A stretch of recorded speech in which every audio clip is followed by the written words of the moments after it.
Cotizando de los 18 años, macho.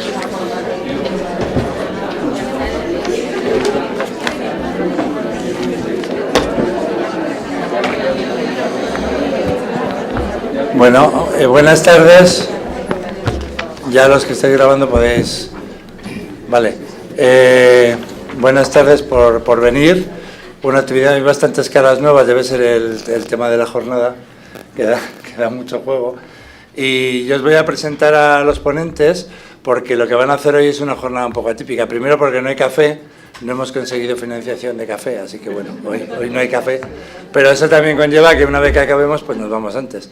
Y se va a presentar esta guía, que bueno, los que estáis al otro lado de las cámaras sabéis que se ha mandado el enlace para descargarla, si no os dirán después dónde...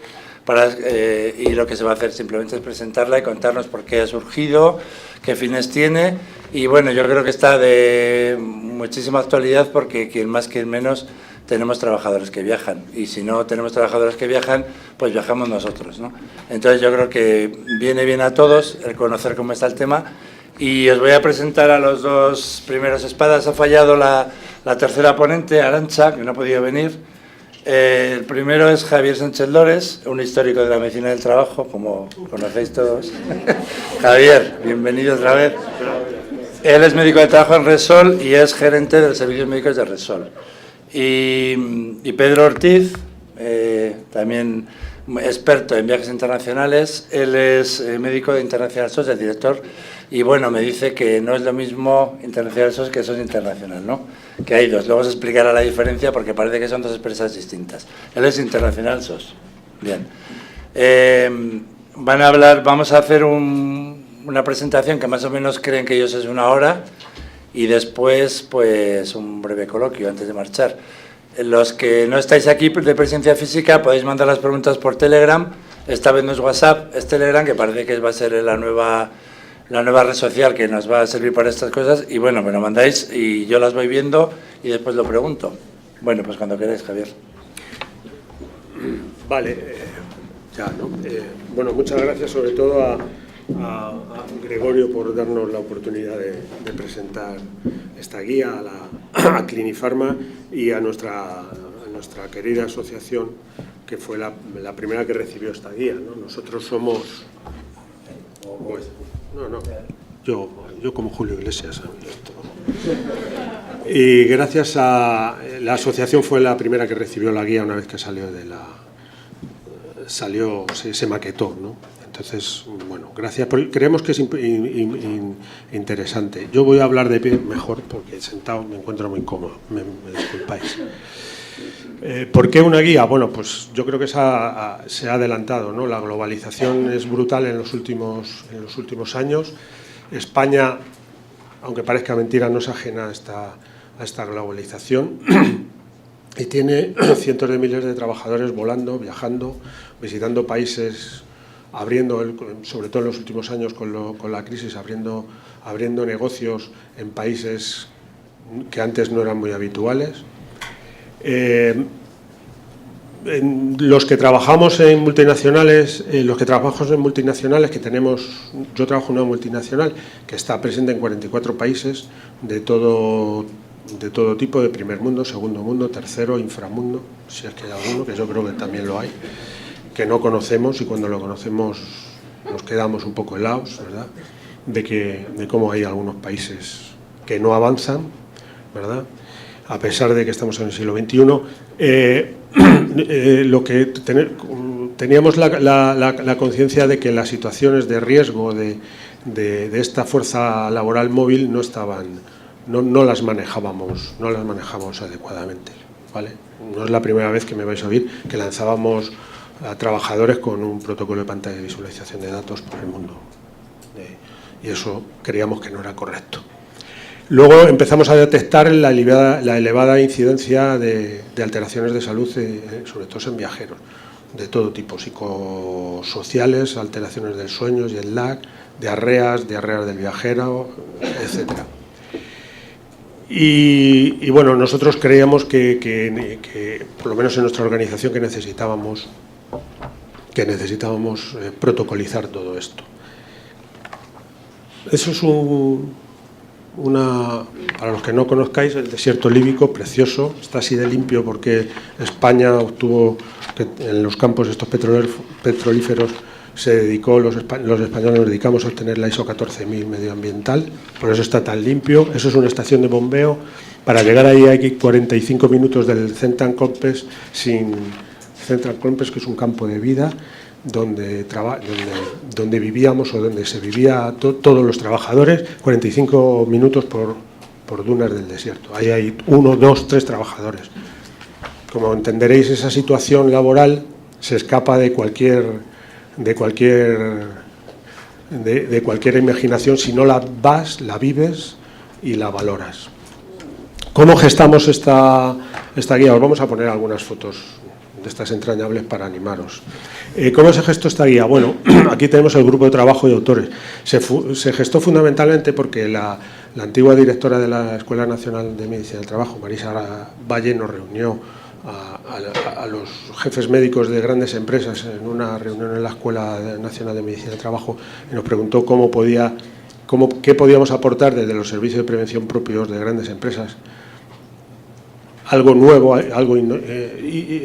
innovador, y entre todos pues pensamos que la guía de medicina del trabajo en viajes era algo que debíamos conocer todos y debíamos hacer.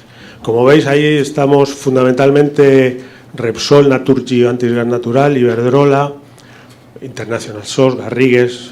Hay gente de la Escuela Nacional de Sanidad, de la Escuela Nacional de Medicina de Trabajo, de ACS, Endesa. Es decir, grandes compañías que tienen normalmente expatriados, gente on-off, International Commuter, o grandes viajeros, ¿no? Que tienen incluso el hecho definitivo de esto es que suelen tener agencia de viajes dentro de los headquarters de la oficina central. O sea, el número de viajes es brutal. Tiene una agencia de viajes propia, externalizada, y la tienen dentro. La gestión de la guía la lideró la Escuela Nacional de Medicina de Trabajo. Pedro y yo fuimos como éramos los más mayores, pues nos tocó la coordinación, aunque hemos hecho también algún capitulito, pero nos tocó toda la coordinación y toda la gestión. Se hizo durante más de un año de reuniones mensuales fuera de nuestros, si era posible, de nuestros horarios laborales, y se trabajó en equipo. Es decir, la guía es este equipo, no es de este equipo, no es de una persona. Y sobre todo tiene una cosa, es vocación de guía orientativa. No es un dogma de fe.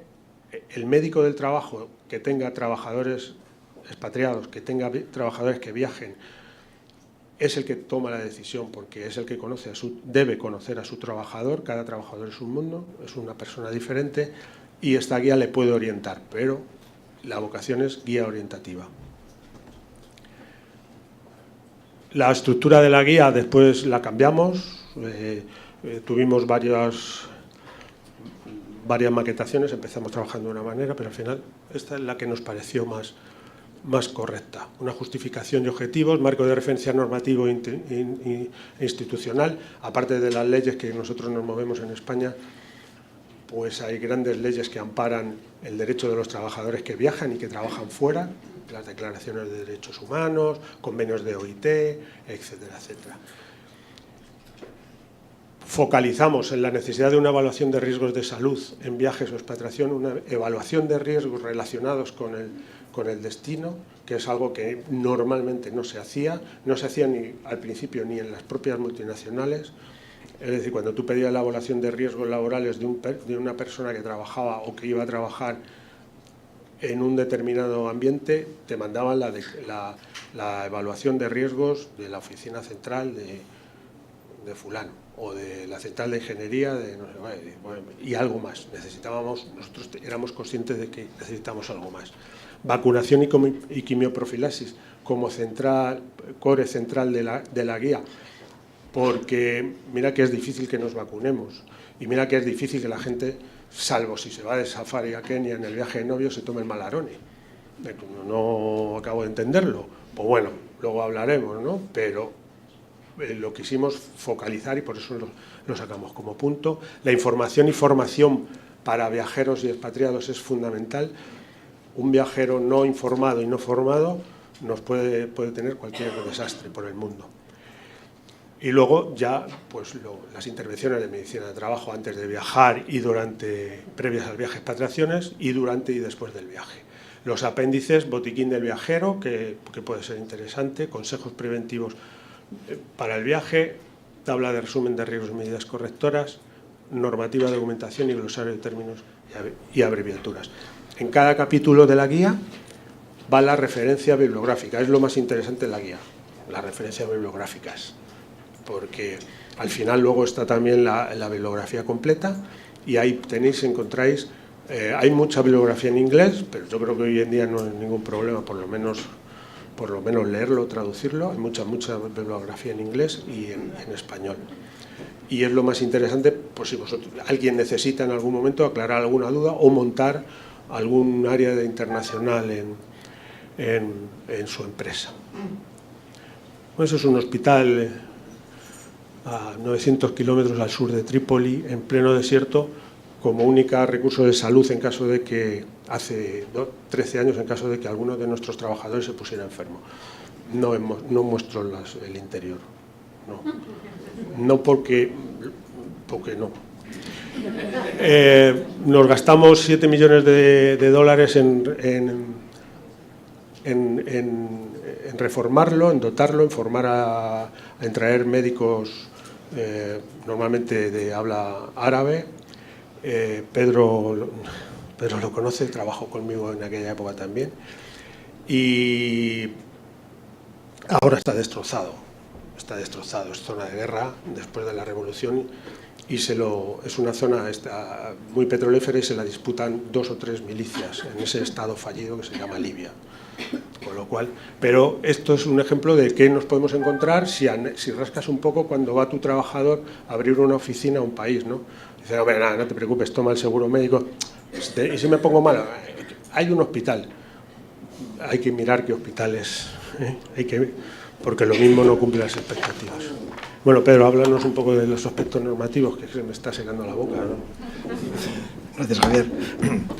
Bueno, pues vamos a ir bajando un poquito de nivel a cada una de las partes. No pretendemos leer la guía, sino podemos tirarnos aquí unas cuantas horas, y como no es el Quijote, pues no vamos a estar 3 días leyéndola. Y aparte, como somos muy viejos, sobre todo algunos, ya la memoria es la que es. Entonces, me dejaría muchas cosas en el tintero. Sí deciros varias cosas un poquito como ideas fuente. Evidentemente, cuando alguien viaja, a lugares con legislaciones distintas. Entonces, por un lado, hay una gran diversidad, pero por otro, hay muchas cosas que son las mismas. Y en este capítulo, que es el 2, concretamente, ponemos lo que es lo mismo. La Declaración Universal de los Derechos Humanos tiene un apartado que indica la protección del trabajador contra enfermedades y pide que tenga condiciones equitativas y satisfactorias de trabajo. Eso lo han firmado todos los países. Si rascamos un poquito, vamos a la OIT, más de lo mismo. Todos hemos firmado eso. Entonces, hablan de protección de los trabajadores contra las enfermedades, y los principios de actuación son los mismos que aquí. Evaluación de riesgos, prevenir, lo mismo. Son países signatarios. Puede ser que las administraciones varíen, pero los principios de base son los mismos. Si vamos a la Unión Europea, que os voy a contar, están las directivas y ejercemos ahora nuestra profesión en base a esas directivas. No voy a meterme por ahí, lo conocéis mejor que yo. O sea, que no hay tantísima variación. Esas directivas, por cierto, hay alguna específica sobre temas de movilidad, ¿vale? Que hay que tenerlo en cuenta. Bajamos a España. Aquí, desde la Constitución española, que dice algo así en el artículo 40.2, como que los poderes públicos velarán por la seguridad y seguridad de los trabajadores, no dicen nada de que el viaje no esté cubierto. Es uno de los grandes temas en las empresas. Es que del viaje no me dicen nada. Bueno, te dicen que lo cubras en todas las circunstancias, y las sentencias dicen lo mismo. Entonces, es una obligación. Habrá que evaluar los riesgos y hacer de médicos y enfermeros del trabajo, como con cualquier otro trabajador. Igual. Los trabajadores contratados en España que van fuera, son las leyes de aquí. La ley 45/1999 de desplazamiento de trabajadores, que es una transposición de la directiva europea. La ley de protección de riesgos laborales, que la conocéis mejor que yo, habla del artículo 16 de evaluación de los riesgos de viaje. Artículo 18, información y consulta y participación de los trabajadores, también para los viajes. Formación de los trabajadores, también para los viajes. Si es que es así, si tú le mandas por motivos laborales, está trabajando, con lo cual tendrás que hacer lo mismo que haces cuando está en una oficina. Es así de sencillo. Bueno, podemos seguir desarrollándolo, pero un par de ideas clave. Es importante que la gente vaya con un acuerdo. Si es un trabajador español que se va fuera, que tenga un acuerdo de desplazamiento, o sea, que sepan que con término se va, que le den una información, una formación y que sepa qué va a necesitar. Si va a París, pues probablemente con muy poquitas cosas es suficiente. Llévate tu EGIC, llévate un pequeño seguro por si hay que repatriarte. ¿En dónde vas a estar? Pues allí el 112 se activa con el 112 y mejor que sea un francés, te dé un teléfono francés porque entonces te geolocalizan. Cosas muy tontas, ya está, no hay que hacer mucho más. Y que sepas que si vas a un médico tendrás que pagarle aunque luego te reembolsen. ¡Qué tontería! Bueno, pero habrá que decírselo, porque si no dirán, uy, tengo un seguro y no me vale para nada. Bueno, es que cada país funciona de una manera. Eso por un lado, que haya un pacto. Y otro tema que destacamos en este capítulo es el tema de los consulados y embajadas. Ellos suelen decir que están para los que no tienen nada. Me explico. Si un trabajador es enviado por una empresa, esa empresa tiene una responsabilidad y lo que no puede es escudarse en el consulado de turno para que le ayude o le eche una mano. ¿Vale? Echar una mano a aquella persona que vaya, bueno, que se quede sin nada, que no tenga nada, etcétera. Y tampoco tienen tantísimos medios. Y hay consulados y consulados, pero si le llaman a ustedes un sábado a las 4 de la tarde, es muy posible que no haya respuesta, pues porque no tienen horario consular. ¿Vale? O sea, ojo con fiarse de estas cosas, de los consulados.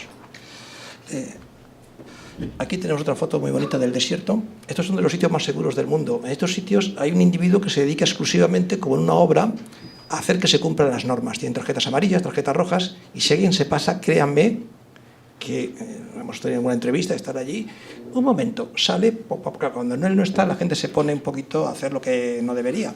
Sale este individuo, está marcado de rojo, fosforito, para que le vean, y se hace que se hagan las cosas. Son de las industrias más seguras que hay, pese a todo el riesgo que entrañan. Son operaciones enormemente complicadas.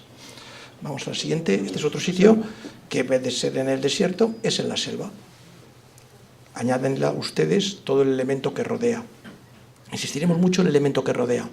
Esta obra que estemos nosotros es un poco pionera. No existe en el mundo que conozcamos nada parecido. Los alemanes han sacado ahora una guía que, en función de la diferencia climática mayor o menor entre Alemania y el país de destino, es obligatorio no hacer un reconocimiento. Y ahora están los médicos alemanes, van a hacer algo parecido a lo que hemos hecho nosotros, esta guía. O sea, fíjense el entorno, insistiremos sobre este aspecto. Para llegar aquí, bueno, a ver cómo llegan, ¿no? Bueno, lo siguiente aspecto pues sería hablar de cómo nos organizamos para actuar. Lo primero es saber en la organización donde estamos qué recursos usamos para el día a día, y esos recursos y esa organización lo tendremos que utilizar también para el viaje. No hay que inventar mucho más. Lo mismo para eso también. Habrá que identificar los riesgos y seleccionar fuentes de información. Para identificar los riesgos de una pantalla es bastante fácil, se hace aquí, o para identificar los riesgos de una postura se hace aquí. Pero cuando ustedes van a un país, el identificarte los riesgos tienes que basarte en otras cosas. Tienes que coger información. Vamos a hablar de algunas fuentes de información, las referencias están puestas, hay webs de Ministerios de Exteriores, hay varias fuentes y muchas libres de acceso. Nosotros haremos con esa información, como hacemos aquí, una evaluación de probabilidad, consecuencias, la famosa matriz que usamos todos, que se usa mucho en seguridad. Pues lo mismo para la salud. Ejemplo, y volveremos a hablar del tráfico una vez más. ¿Alguno de la sala sabe cuál es la mortalidad por 100.000 habitantes en Europa Occidental de accidentes de tráfico? Es que me lo he leído antes, por eso me acuerdo todavía. 9 por 100.000. ¿Vale? Bien. Manden ustedes a un señor al centro de África, o señora. ¿Sabe ustedes cuál es la mortalidad por 100.000 en esos países? 27 por 100.000. Los que lo miden. Porque habría que hablar de zonas donde a saber. Entonces, está hablando de 3 veces más riesgo. ¿Lo tienen ustedes en cuenta en la evaluación? ¿Ponen medidas para esto? ¿Qué coches usan? Aquí no hay que poner un chofer, coge el 37 y llega a su casa, pero allí es un ejemplo. Mortalidad por carretera, están disponibles esos datos. Luego el control de riesgos, lo que hayamos educado, evidentemente habrá que tomar las medidas. Para esto es muy útil el diagrama de pajarita, que es una que se utiliza mucho en el mundo de los petroleros toreros, me decía un amigo mío. Bueno, básicamente se ve que el evento es el viaje y tú tienes unas amenazas, threats, dicen los ingleses, unos factores que la modifican. Lo que hablan aquí de factores incrementales. Ejemplo, un factor incremental del paludismo es no tomarse la prevención del paludismo. Entonces yo tendré que controlar, meter medidas de control para intentar vencer esa resistencia a tomarse la profilaxis. Y una vez se ocurre el evento, tendré que ver qué consecuencias puede haber y qué medios tengo yo para paliarlas. Uno de los principales es llevarlo desde el primer momento al sitio más adecuado. ¿Vale? Muy importante. Insistiremos también mucho en el curso de la charla. Vale, pues... Bueno, al hablar de viaje, por supuesto, al hacer de la metodología de riesgos influyen muchas cosas, pero la evaluación de riesgos, esta clasificación de los trabajadores en función de lo que son es definitivo. Si uno solo es un viajero frecuente y viaja a Europa, bueno, la evaluación de riesgos, digamos que es somera, es de escritorio, de esto que es en la consulta del médico del trabajo, si va para allí o en un reconocimiento médico, tú viajas, siempre hay que preguntar qué países viajas, con qué frecuencia, etcétera, etcétera. Y está en Europa, Estados Unidos, Canadá, en fin, pues la verdad, es cierto que hay muchos más factores, pero bueno, normalmente esas evaluaciones de riesgo son para evaluaciones de riesgo, como siempre, para determinar qué protocolo haces luego, si le vas a hacer una analítica especial al trabajador o no, pero es fundamental. Si es un expatriado de larga duración o de corta duración, tanto en uno como caso, normalmente van con familia, la cosa cambia. El mayor fracaso de las expatriaciones es por la no adaptación de las familias, muchas veces, y por temas psicosociales. Dependiendo del país, de la cultura. Imagínense, yo recuerdo hace unos años, hace ya bastantes, es que ya con esto de que llevamos toda la vida en esto, pues llevamos toda la vida, pero hace muchos años recuerdo un conocido mío que obtuvo el contrato de su vida en Arabia Saudí, en una ciudad y en una empresa saudí, y le dijo que aquello era... Y se fue con la mujer, y se casó antes de irse y se fue a la mujer. 3 años y a los 2 y medio estaba divorciado, porque la mujer no soportaba un ambiente que no tenía que haber ido, obviamente, pero nadie le contó en aquella época. Hoy en día esto ya está más solucionado, hay empresas que se dedican a esto, cuando te van a expatriar, hay empresas que ya contactan con el expatriado, etcétera, etcétera, pero cuidado. Y el internacional commuter es el que nosotros llamamos on-off o back-to-back, que es la persona que normalmente está a turnos fuera en el Quinto Pino y deja a la familia en casa. Tiene una problemática especial que hay que conocer también, hay que preguntar cuánto dura tu rotación, 28 días, cuántas horas de trabajo al día, preguntar cuántas horas de trabajo al día hace uno de estos. No, pues 14, 15, es que no tengo otra cosa que hacer, nada más que trabajar. Bueno, vuelve, normalmente son un mes, 28 días, 2 semanas en el mejor de los casos, con 10 de descanso, en fin, los turnos varían, depende de la empresa y depende de la industria, ¿vale? Entonces cada uno tiene su problemática diferente y por eso la evaluación de riesgos relacionados con el destino puede ser, bueno, hago hincapié para que veáis que hay que tener muchos factores en cuenta. Uno de los primeros que a nosotros nos dio mucho juego cuando empezamos, nosotros creamos el área de salud internacional hace 6 años nada más, hasta entonces lo llevaba yo todo y con algún compañero médico que me echaba una mano, ya que yo pues era muy problemático gobernar. Lo primero que hay que hacer es establecer un mapa de riesgo por países, ¿no? Os traigo aquí el de International SOS, que sirve perfectamente. Nosotros nos hemos hecho, en mi casa se ha hecho uno propio, que no difiere mucho más, porque esto cambia muy rápidamente en base a situaciones, brotes, epidemias, factores sociales, guerras, cambia muchísimo. Y International SOS, por ejemplo, saca todos los años el mapa de riesgos. Va por colores, no se marca. Bueno, va por colores, obviamente, y aquí viene la distribución del bajo riesgo, alto riesgo, medio riesgo, aunque luego también hay que tener en cuenta que podemos encontrar países, sobre todo países en vías de desarrollo, que el riesgo sea medio, pero haya zonas de alto riesgo. ¿De acuerdo? No es lo mismo estar pues en Erbil, en Erbil es una ciudad que es la capital del Kurdistán iraquí, que es una ciudad crecida al amparo del petróleo, con hoteles de 5 estrellas de gran lujo. Todas las petroleras que trabajan en la parte norte de Irak están allí y trabajan está cerca de Mosul, de vez en cuando se escapa una bomba, pero vamos, quitar alguna cosilla de estas, lo habitual, ¿no? Que trabajar 300 kilómetros hacia Kirkuk y Sulaymanía, que ya son palabras que suenan, ¿no? Que es desierto, 48 grados máximo en verano, no es lo mismo. Entonces, el riesgo en Kirkuk, a lo mejor nosotros lo valoramos como medio, es asumible, tiene hospitales, o tenía, Erbil tenía, ¿tú conoces algún hospital? Erbil tenía un par de hospitales decentes, sobre todo con mucho entrenamiento en traumatología. Después de tantos años de guerra, lo clavaban.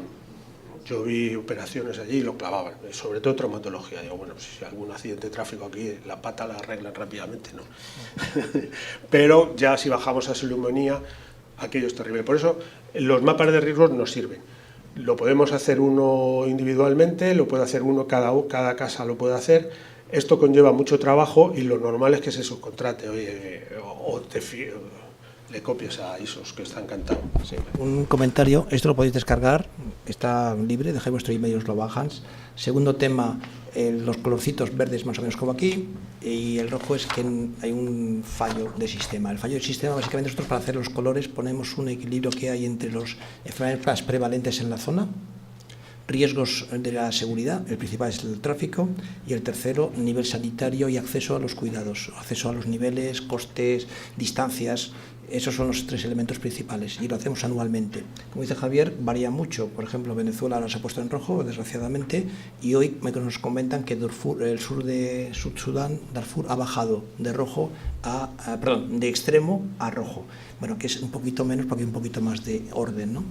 Los países en violeta son países que hay una enorme variabilidad. O sea, ahí en función del lugar donde estéis, podéis tener lo mejor y a pocos kilómetros lo peor. Y muchos de ellos son enormes. Entonces, si tú tienes un sitio estupendo, pero está a 1200 kilómetros, pues tienes un problema. Perdona, ¿cómo se puede hacer esos mapas? ¿O se puede conseguir un mapa? Tú buscas International Source, pones Travel Risk Map 2019, entras en Google, te pones una página muy bonita, pones tu email, te bombardearán, lógicamente, marketingianamente, pero tú luego te dices que no quieres, pero te bajas el mapa. Sí, la OMS también tiene clasificaciones de riesgo sanitario por países y tal, pero este es muy útil, por eso lo hemos puesto en la presentación, porque es lo principal. Oye, ¿qué riesgo tiene Brasil? Pues hombre, no sé. Me voy al mapa y lo miro, porque Brasil, Río de Janeiro, Copacabana, tal. No, hay más cosas, ¿no? Entonces, hay que mirar. Bueno, esto es otra cosa que hay que hacer en la evaluación de riesgos es saber qué gente tenemos. Mirad, esto es auténtico, esto es un proyecto que Kurdamir Tozkana, que está por ahí perdido en el mundo, y ver la población, lo que va a durar la construcción, es la construcción de un campo de extracción de gas, de una planta de gas y extracción y una planta gasificadora, y ahí nos pasaban, para la hora de provisión de servicios médicos y de salud y tal, nos pasaban la evolución de la cantidad de gente que teníamos y lo que iba a durar cada gente. No es lo mismo tener un proyecto con 4 personas haciendo sísmica por ahí. Por ejemplo, sísmica es ir midiendo, es una cosa muy de petróleo, y van en un coche y van 4 personas, que tener 2.600 trabajadores en el mes 23, ¿no?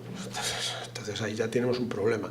Aunque esos 2.623 trabajadores normalmente son subcontratistas todos, son contratistas todos, pero hay muchos países en la que la legislación dice que cualquier accidente o enfermedad del contratista es responsabilidad de la parte contratante.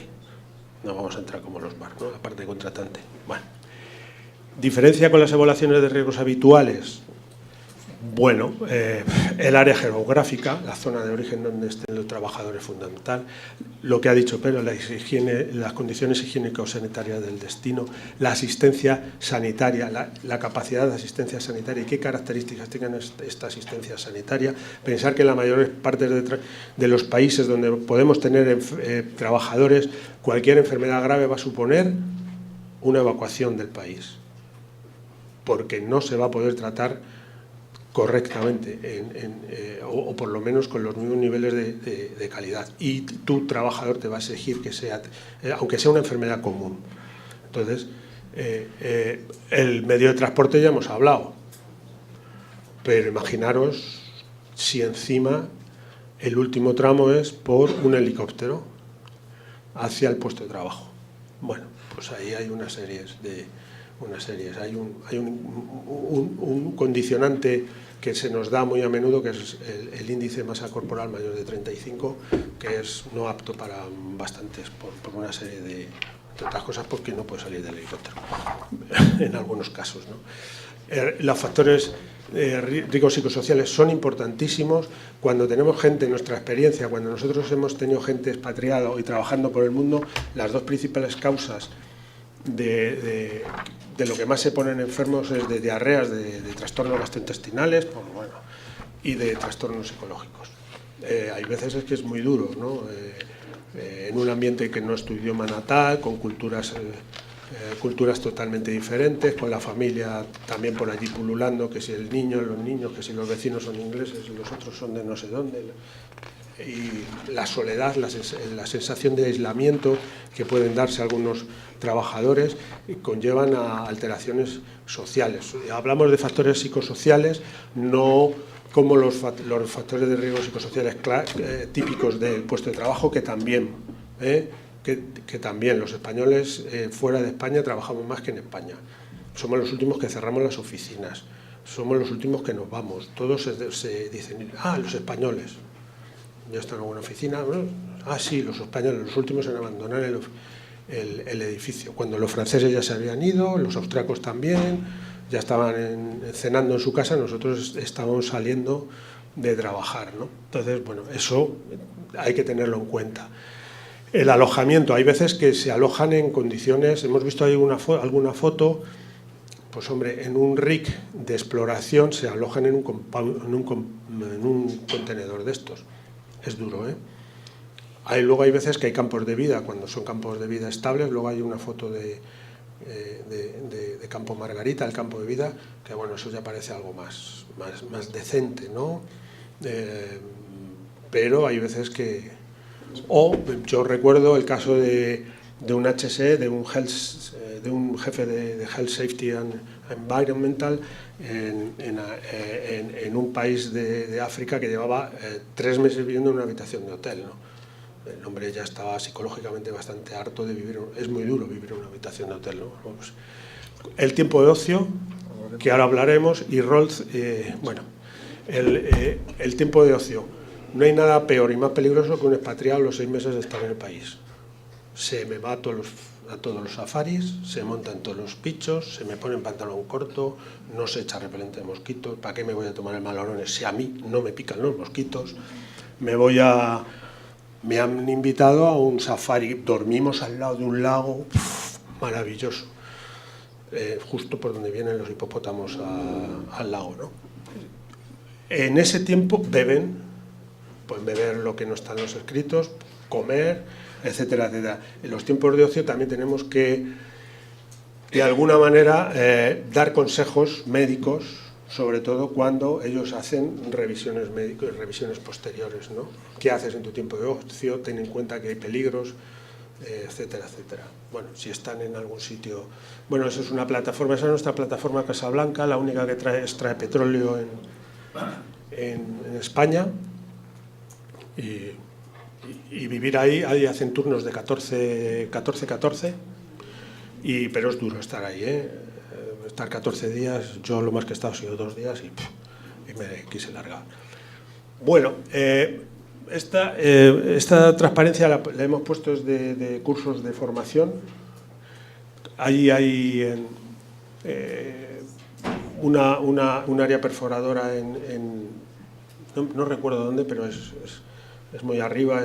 Hay zonas donde solo se puede trabajar en invierno, porque luego se deshiela y el permafrost y el barro, es todo barro y no se puede trabajar, y entonces las condiciones de frío extremo también hay que tenerlas en cuenta.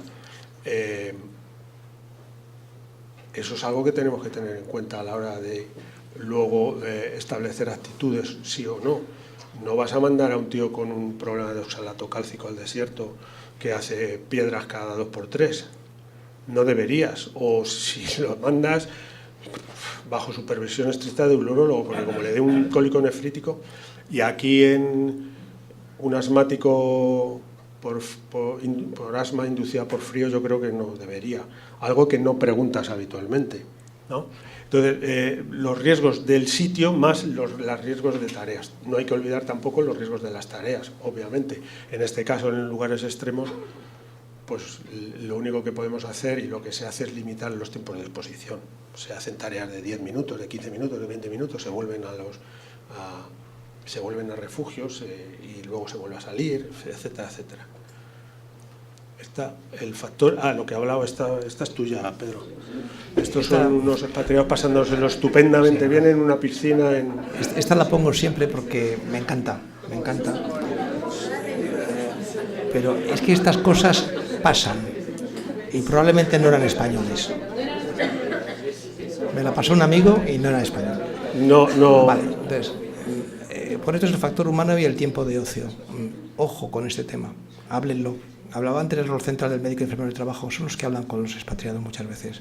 Hay que pensar un poquito en el ocio. Hemos tenido algunas empresas que el ocio para ellos, empresa en África, que iba a hacer una construcción y pues había obreros de varios países y les ponían un futbolín para que jugaran después del trabajo. Claro, terminaban y se iban a un sitio de sexual, alcohol, etcétera, y bueno, con los consiguientes riesgos asociados a semejantes comportamientos de riesgo. Entonces, bueno, pues la condición humana es la que es, pero hay que pensar en el ocio. Por lo menos hablarlo, mencionarlo, intentar tener o escapadas o algo. Mejor hay gente que pues, en vez de ese sitio, mejor tiene un sitio un poquito más lejos, que tiene un poquito más de condiciones un poquito mejores, o hacen turnos más cortos, en fin, hay formas de hablarlo. Sí, es fundamental. Una de las razones que damos para vacunarte de hepatitis B es tu ocio en determinadas zonas. No, si yo no, ya, bueno, pero vacúnate por las moscas, porque no me fío ni un pelo, porque somos humanos, ¿no? Bueno, sí, la idea es que después de evaluar los riesgos llegamos a matrices de este tipo. Hay que ser un poco imaginativo con las matrices, no es un tema tan sencillo como nivel de presión sonora y probabilidad, es un poquito más complicado y hay que tener imaginación que ponemos a la hora de imaginación, hay que tener un poquito de proceso a la hora de poner frecuencias y gravedades. Nosotros utilizamos a veces criterios como es desconocido en la industria o no le ocurre a nadie en ese entorno, ocurre ocasionalmente y ocurre sistemáticamente, por ejemplo, es una fórmula de hacerlo. Y luego en la medida de la gravedad pues puede ser tratado in situ, no puede ser tratado in situ. Eso son formas de ver un poquito de forma un poquito distinta a las habituales este diagrama que en el fondo es el mismo, ¿no? Y una vez que tengamos nuestros riesgos medidos, evaluados, habrá que empezar a meterse con ellos. El siguiente bloque vamos a hablar de vacunación y quimioprofilaxis. Es una de las primeras fuentes de problemas. Es una guerra terrible. Sabéis todo, estáis leyendo ahora la epidemia mundial de sarampión que estamos teniendo, causada porque los papás han decidido no vacunar a sus niños. Pero si los papás malos que no saben, mirémonos al espejo los sanitarios y veamos lo que pasa cuando no nos vacunamos, muchísimos sanitarios de gripe estacional. Y estamos en servicios de urgencia con pacientes con problemas, a los que podemos transmitir, no ya por ti, podemos transmitir. Es un problema que tenemos y hay estudios publicados al respecto. Javier nos va a contar un poquito sobre vacunas. Es una de las partes más gordas de la guía. Nos ayudó Jesús, que ha hecho un excelente trabajo y lo que tenéis aquí es un compendio muy actualizado y muy práctico de qué hacer. Sí, las vacunas, bueno, ya lo sabéis, van cambiando. Bueno, el bloque habitual no suele cambiar, pero algunas veces cambian, ¿no? Pero las vacunas y la quimioprofilaxis en área palúdica es una de las cosas fundamentales que hay que dejar muy claro si tenéis trabajadores allí, ¿no? Jesús nos dividió las vacunas en estos 3 grupos: vacunas para ciertos destinos, que se recomiendan porque hay enfermedades endémicas en ciertos países, ¿no? Por ejemplo, cólera, encefalitis japonesa, encefalitis por garrapatas o centroeuropea, la meningocócica, la fiebre amarilla, la fiebre tifoidea, hepatitis A, recuerdo de polio. Sabéis que hay 2 o 3 países todavía que hay polio endémico, normalmente Pakistán es uno de ellos, Pakistán. Y si vais, convendría, aunque nosotros como población estamos vacunados, pero el efecto rebaño funciona muy bien, pero convendría, ahora hablaré un poquito más. Vacunas exigidas por ciertos países. Si vas a Arabia Saudí en época, ya lo sabéis, lo típico, en época de la cosa esta que hacen, ¿cómo se llama? Ramadán. No, el Ramadán no, allí. La peregrinación típica, la Meca, que todo buen musulmán tiene que hacer, es que se me olvida, porque entre el Eid, el Ramadán, el miércoles de ceniza y no sé qué, yo estoy un poco liado. En fin, entonces, pues te lo pueden pedir. Y fiebre amarilla, indudablemente, te la pueden pedir. Yo recomiendo la fiebre amarilla, aunque sé que hay países que con $20 pasas. Pero, joder, la fiebre amarilla es una enfermedad. Además, ahora la vacuna es solo para toda la vida, es una sola dosis, es una enfermedad lo suficientemente grave. Si uno lee un poco de historia, en el canal de Panamá caían como chinches con la fiebre amarilla. Joder, no es una vacuna de virus vivos. Bueno, a mí me sentó cuando me la puse, me dejó tumbado una semana. Más tumbado de lo que suelo estar habitualmente, entonces no me la pondría otra vez, ¿no? Pero bueno, como luego salió aquello, a los pocos años salió aquello de que ya eso una vez en la vida ya voy tan contento, voy con mi cartilla amarillita de la OMS, etcétera, etcétera. Y luego la vacuna de rutina para revisantes de viaje. Es una oportunidad bárbara para que nuestros trabajadores tengan su calendario vacunal normal puestos al día. Nos llevaríamos una sorpresa. Nosotros desde hace 3 años pedimos serología de ciertas vacunas, que en teoría está todo el mundo vacunado. Sobre todo los que hemos hecho la mili, pues estamos más vacunados de tétanos, por ejemplo, que los que no. Pero los niveles de anticuerpos de difteria son bajísimos. Ya de tosferina ni os cuento. Entonces hay cosas que aprovechando, somos médicos, somos trabajadores y, oye, pues la gripe, antes lo hablábamos, ¿por qué no te vas a vacunar a un trabajador de la gripe? Si ese es un medio de transmisión. Para mí debería ser obligatorio, pero bueno, yo es que soy de otra época. En fin, ahí están todas las vacunas del calendario vacunal del adulto español, ni más ni menos, entonces nosotros las recomendamos. Bueno, este es el mapa de la fiebre amarilla, de la encefalitis japonesa, que algunas veces pues tienes que mandar. Nosotros no tenemos, nosotros ponemos las vacunas en nuestro servicio médico porque tenemos pero encefalitis japonesa no tenemos, tenías que mandarlo a Salud Internacional, a Francisco Silvela, el 12 de octubre, en fin, a General Hora, y lo que tenemos es una cartita explicando por qué fulano de tal necesita, bajo nuestro criterio, la encefalitis japonesa. ¿Vale? Es una enfermedad que se transmite sobre todo en época de monzón, con muchas más. Y como nosotros tenemos trabajadores en Malasia, Indonesia, en Vietnam teníamos, bueno, tenemos ya menos, y en Papúa Nueva Guinea, que es un sitio que me encanta, Papúa Nueva Guinea.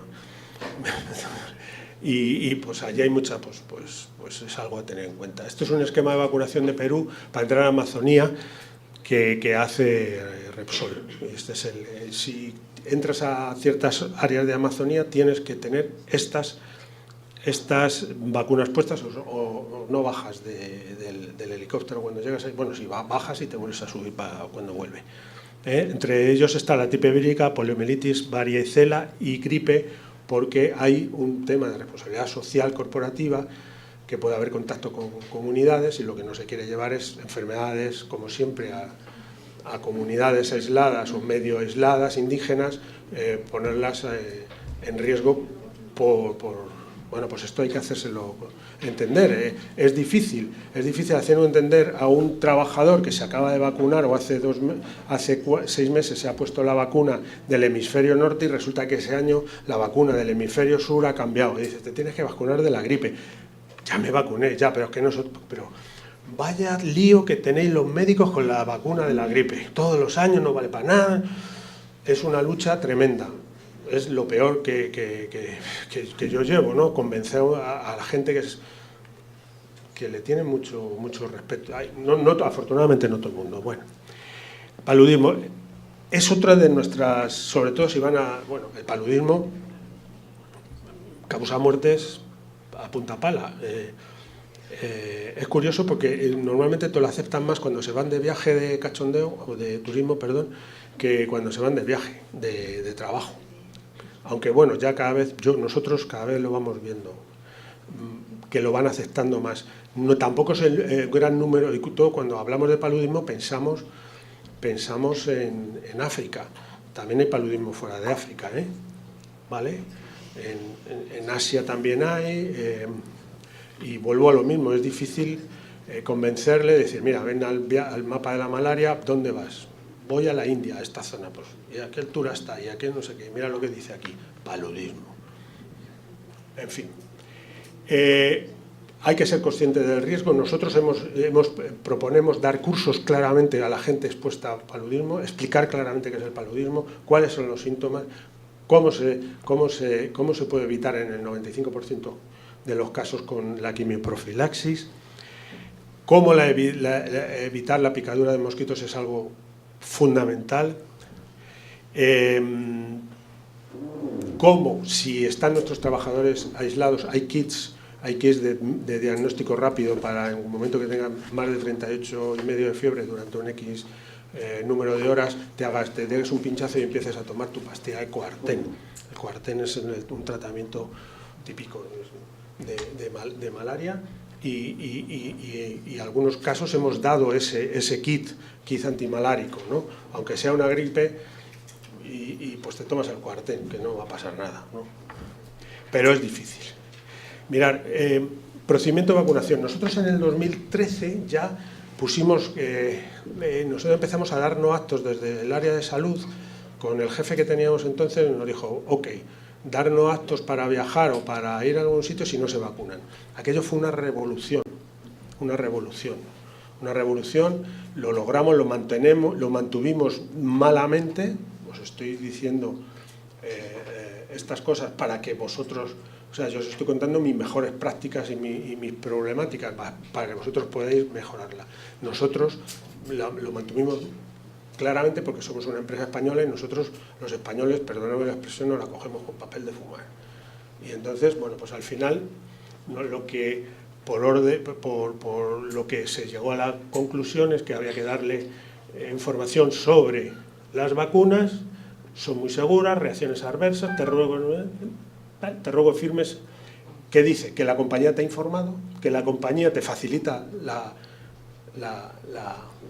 vacunación de forma gratuita, en todos los casos, tanto si nosotros la tengamos como si tienes que ir al centro de vacunación internacional, la damos de gratuita, no le cuesta nada al trabajador, que lee y comprende el consentimiento y que si en algún momento dado decides no ponerte la vacuna, es tu responsabilidad. Bueno, es una manera de cubrirse la espalda a la empresa que me parece correcta. Yo sería más agresivo, pero no. Este es Campo Margarita, como veis, esto es otra cosa, un campo, también muchas veces cuesta, cuando uno va a un campo de esto, dice, joder, pues allí duermo en barracones como Dios manda, en camas limpias, habitaciones limpias, comida controlada, tengo baños y tiras de la cadena y sale el agua. Una cosa, y hay papel higiénico, porque en los países árabes hay manguera. No, aquí hay papel higiénico, es una cosa maravillosa. Pero tómate el Malarone. Joder, pero si esto está ahí abajo, esto es Bolivia, si en Bolivia ya, sí.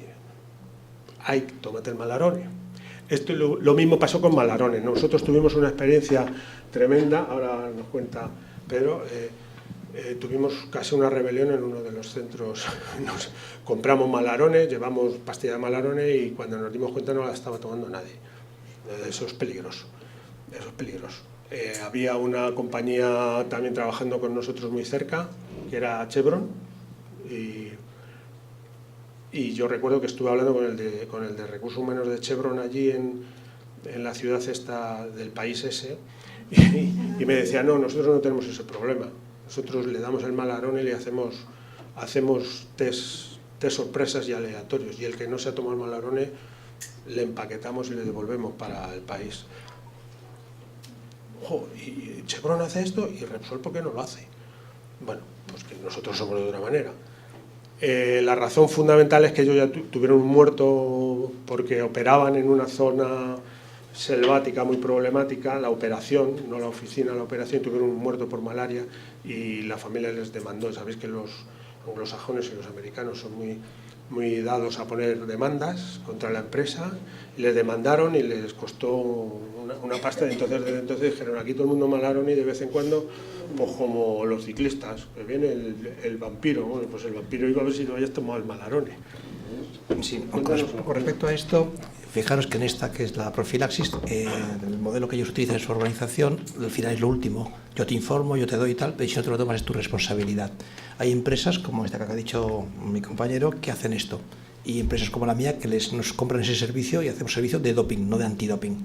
Llega el lunes el número 1 y el 14. Y el 1 y el 14 van a hacer su pipí y vemos a ver si están tomando. Pero el 1 y el 14 va desde el primero, desde el jefe hasta el último. O sea, están todos numerados y es una lotería, y el que no se la toma tiene su billete de vuelta y está en su contrato. Es, por lo que ha dicho Javier, son países que han tenido unos temas de demandas impresionantes y que consideran que no tomarte el Malarone es como no ponerte el casco en una obra. ¿Alguien aquí en su sano juicio permitiría que bajo su responsabilidad un trabajador no se pusiera el casco?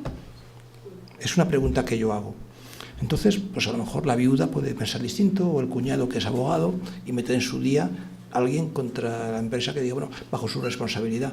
Su responsabilidad es que el trabajador se ponga el casco y vigilar que se lo pone. Y si no se lo pone, no va a una zona de riesgo. Entonces, cuando usted ha hecho todo para controlar el riesgo, ha formado, ha dado profilaxis, ha intentado cargarse a los máximos mosquitos, ha secado el agua, ha hecho todo lo factible, y pese a todo está usted en mitad de la selva, que no puede hacer mucho más, pues o se toma usted una profilaxis o realmente usted no debe ir allí. Y yo estoy muy convencido que más de un juez a lo mejor pensaría de esta manera. Entonces hay que ser un poco militantes, tenemos que ser militantes nosotros también. A colación de la diapositiva esta, ¿cada cuánto recomiendan hacer el examen del liver factor, que es los exámenes de las analíticas, gente tomando long-term profilaxis durante mucho tiempo? ¿Cada cuánto tiempo? Y luego también en mujeres embarazadas o embarazos una vez que están allí. Ay, perdón. Nada, ¿cada cuánto tiempo recomiendan hacer las analíticas con función hepática? O bueno, otro tipo de o perfil completo, y luego el caso de mujeres embarazadas. Mi experiencia, te cuento mi experiencia. Nosotros cada 6 meses hacemos no hemos tenido problemas. Hemos tenido gente tomando más de un año Malarone, descansando la tobacuna Progonil, descansando solo cada 8 meses, y lo que descansaban eran 3 semanas, con lo cual estaban en la semana típica después de que que sales del área palúdica, con lo cual estaban prácticamente semana y media, no llegaba a 2 semanas sin tomar nada, y no ha tenido ningún problema. Nosotros lo empezamos a implementar hace unos 14 años de esa manera, porque le encontramos un artículo de Naciones, que hablaba de soldados de Naciones Unidas en estas boinas, cascos azules, que los mantenían mucho tiempo. Hay un tema importante, hay que individualizar. No nos cansaremos de decir que hay que individualizar en la persona y en la zona y en el viaje y en el momento. Hay un ejemplo que se publicó hace unos años de British Airways, que sus tripulantes pasaban, sus pilotos y azafatos, que iban eran Lagos, a Nigeria. Y entonces ellos lo que hicieron fue evaluar el riesgo de contaminación, de paludismo en estas tripulantes, que iban a estar, llegaban, aeropuerto, hotel, tal, y vuelta al día siguiente. Y hicieron un estudio, vieron el riesgo exacto, entonces no tenían mayor riesgo que el resto. ¿Por qué? Porque llegaban tal, porque metían flux en la cabina, porque a la salida todo el mundo era por protocolo su repelente, coche con aire acondicionado, hotel de lujo, prohibido salir del hotel, y al día siguiente idem de idem en coche con aire acondicionado en el aeropuerto y tal. Entonces, en esas circunstancias, con formación, vieron que la probabilidad de tener un paludismo era muy baja y no merecía la pena dar la profilaxis. Es un ejemplo de ir a un sitio. Ahora, si usted va a vivir a Lagos y nunca ha estado viviendo en Lagos y ha nacido aquí en Segovia, pues mire, lo suyo es que se tome por lo menos al llegar, por lo menos un año, aunque nadie más se lo tome. Luego al final la gente hace cosas, pero... Sí, en cuanto a embarazadas yo no tengo mucha experiencia porque no hemos tenido hemos tenido gente joven, casada y con proyectos de tener hijos y no hemos tenido ningún problema. Tampoco desconozco en este momento si se lo tomaban o no se lo tomaban, ¿vale? Voy a ir acelerando porque me dice... Sí, las preguntas para el final. Me dice Gregorio que nos enrollemos. Es verdad que Pedro y yo tenemos una gran capacidad de enrolle. Sí que nos ha servido. Estas transparencias son de cursos de cursos formativos que hemos dado nosotros, ¿no? Sí que les decimos que la gente que se considera no inmune, la gente que hace inmunidad después de vivir 6, 8, 10 meses en zona palúdica tiene una inmunidad relativa, que aquellos locales que salen, porque los locales no tomaban ninguno Malarone ni Larian, bueno, Larian ya no, ni Mefloquina ni nada, porque ya están en eso, pero sí que si salen el típico local que lo mandas a Estados Unidos durante 9 meses, cuando vuelve a su tierra pues se puede pillar la malaria exactamente igual, porque ha perdido esa inmunidad, ¿no? Entonces esas cosas son muy importantes. Un detalle, la población local tiene inmunidad porque la que no tenía se ha muerto. Cuando se habla que hay en torno a 1 millón anual de muertos por paludismo en el mundo, la mayoría son niños o personas ya mayores con inmunidad. Entonces los niños que han muerto no consiguieron tener la inmunidad, los que han sobrevivido son la gente que son los adultos. Entonces claro, es gente seleccionada. Bueno, vamos a meter un poquito de prisa. Sí, vamos a meter un poco de prisa. Somos terribles, una cosa aquí, a ver, señor. Estructuras de apoyo, bueno, en el libro insistimos mucho todo lo que está alrededor del viaje y que debemos de utilizar y saber cómo utilizarlo. Por supuesto, hay convenios de seguridad social, hay que tenerlos en cuenta. Hay seguros médicos y privados que las empresas y organizaciones suelen contratar. Aquí hay que distinguir entre lo que son los seguros de asistencia en viaje, que cubren procesos agudos, no persistentes, puntuales, cortos periodos de tiempo, no incluyen prevención, no incluyen, por ejemplo, un seguimiento de embarazo, no incluyen las vacunas, de los seguros de salud internacionales que sí cubren todas estas cosas. Las empresas suelen ir con el primer tipo, que es mucho más barato que el segundo tipo. También hay que tener en cuenta dónde se va. Yo, ¿para qué voy a coger un seguro internacional que me cuesta muy caro? Si me pasa cualquier cosa voy a tener que salir de allí porque no tengo nada. Entonces hay que valorar muy bien qué cojo. Las mutuas de accidente cubren accidente en el extranjero. Un paludismo agarrado en el curso de un viaje es una enfermedad del trabajo, con el mismo tratamiento que un accidente de trabajo. Ahora, como tengo la mutua, llamen ustedes un domingo por la tarde a la mutua a ver lo que se encuentran. Puede ser que se tengan que gastar dinero y reembolsarán a posteriori, sí, o el tratamiento a la vuelta, sí, pero en el momento de actuar, o tienen ustedes mecanismos de actuación, generalmente a través de seguros, o es complicado que puedan dar una respuesta adaptada. La información, hemos insistido muchísimo antes y también durante el viaje. Si ocurre algo en un sitio, es conveniente que la gente lo sepa que está ocurriendo. O que la escala va a tener que perder el vuelo. Es tan tonto como eso. Puede ser un viaje que voy a Londres, pero con escala en no sé dónde y tal.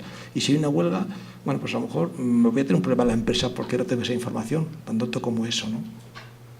La aplicación de la telemedicina, cuidado con ella. Puede estar muy bien utilizar y tener una teleconferencia con el paciente, con su trabajador que está fuera. Hoy en día con WhatsApp es gratis o casi.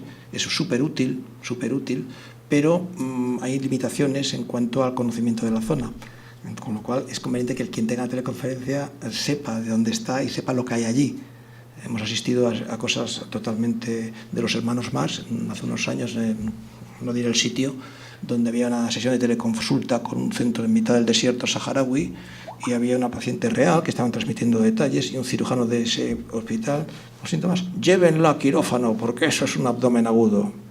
Estaban a 200 kilómetros, algo así como a 14 horas del primer hospital que no tenía quirófano, claro. Bien, ese tipo de cosas hay que tener cuidado con ellas.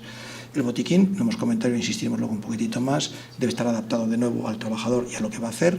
Cualquier cosa que se ponga en el botiquín tiene que conocerlo el trabajador cómo se usa. por favor, y preguntemos por las alergias. Y ojo con los botiquines. Hay algunos países ya, por ejemplo, Emiratos Árabes Unidos, que ahora para ir al país hay que declarar lo que se tiene dentro. Como lista para Estados Unidos hay que declarar, lo cual no deja de ser un poco curioso, de que si yo tengo una epilepsia y tengo mi medicación antiepiléptica y yo voy a ir allí, tengo que declararlo, ya saben que Pedro es epiléptico, por ejemplo. Ojo con los familiares, el tema del screening. Antes de ir a los familiares habría que preguntar si hay un familiar con alguna necesidad especial. Yo tengo un niño disléxico que necesita una educación un poco especial y voy a un lugar donde no lo hay, pues tenemos un problema más. Y como decía Javier, los fracasos se deben muchas veces a la familia que va o que se queda. Y dar muchos teléfonos de contacto y qué hacer en caso de necesidad. Todos te dicen, llama a tu empresa de seguros y seguro que te dicen, bien, y si no está el teléfono, y si se le acaba la batería, y etcétera, pues van a preguntar al conserje del hotel, que le mandarán a donde le dan comisión. Y finalmente tener previsto las medevac, que son las evacuaciones sanitarias. En los países que ustedes ven en esos planos que están de color rojo, cuando hay algo medianamente complicado, pues hay que sacar a la gente de allí al primer centro de atención sanitaria, que los hay regionales, y hay que tener recursos para poder llevarlo. Sus seguros, sus sistemas deben de preverlo y tener fondos económicos para pagarlo. Insistiremos en la formación. Estos serían un repaso de todas. Este diagrama no está en el libro, pero es un esquema de pajarita que lo encuentran ustedes por internet, muchas cosas. Es enormemente educativo y enormemente formativo, porque se ponen todos los riesgos que se han identificado y todas las barreras que les ponemos para controlarlos. Lo recomendamos muchísimo para informar a sus trabajadores. Para el Comité de Seguridad y Salud es muy útil a la hora de explicar por qué se hacen las cosas. La primera causa de no cumplimiento es no entender por qué se hacen las cosas. Entonces, es un mínimo que tenemos que hacer. Entonces, hay una serie de factores de control. Ven ustedes uno de estos en amarillito abajo, son los elementos que serían todos estos factores potenciadores que decíamos, que ellos, por ejemplo, pues toman muchísimas medidas para controlarlos, formando y explicando por qué. ¿Por qué la gente no se quiere vacunar? En gran parte, muchas veces, por desconocimiento de que no te va a pasar nada y de lo que te puede pasar de verdad. Y luego, cuando ocurre el evento, bueno, podemos continuar aquí, estas son más cosas. Hablando de, por ejemplo, utilización de proveedores médicos adecuados. Hay que tener previsto antes del viaje, antes de que ocurra algo, a dónde lo voy a llevar. Veremos luego alguna foto para asustarnos. Y luego, cuando ocurre, de nuevo, habrá que tener todas las barreras previstas para que la atención sea la adecuada, ir al centro. Si están ustedes a muchas horas de un lugar, tendrán que ir siempre en grupo, tendrán que tener un botiquín preparado, tendrán que tener alguien que tenga una formación de primeros auxilios, tendrán que utilizar un coche muy seguro, ir con 2 o 3 coches, en fin, tener una serie de medidas preparadas para este tipo de actuación, ¿no? Y bueno, pues estas son clínicas que se encuentran. Esto es una clínica en Guinea Ecuatorial.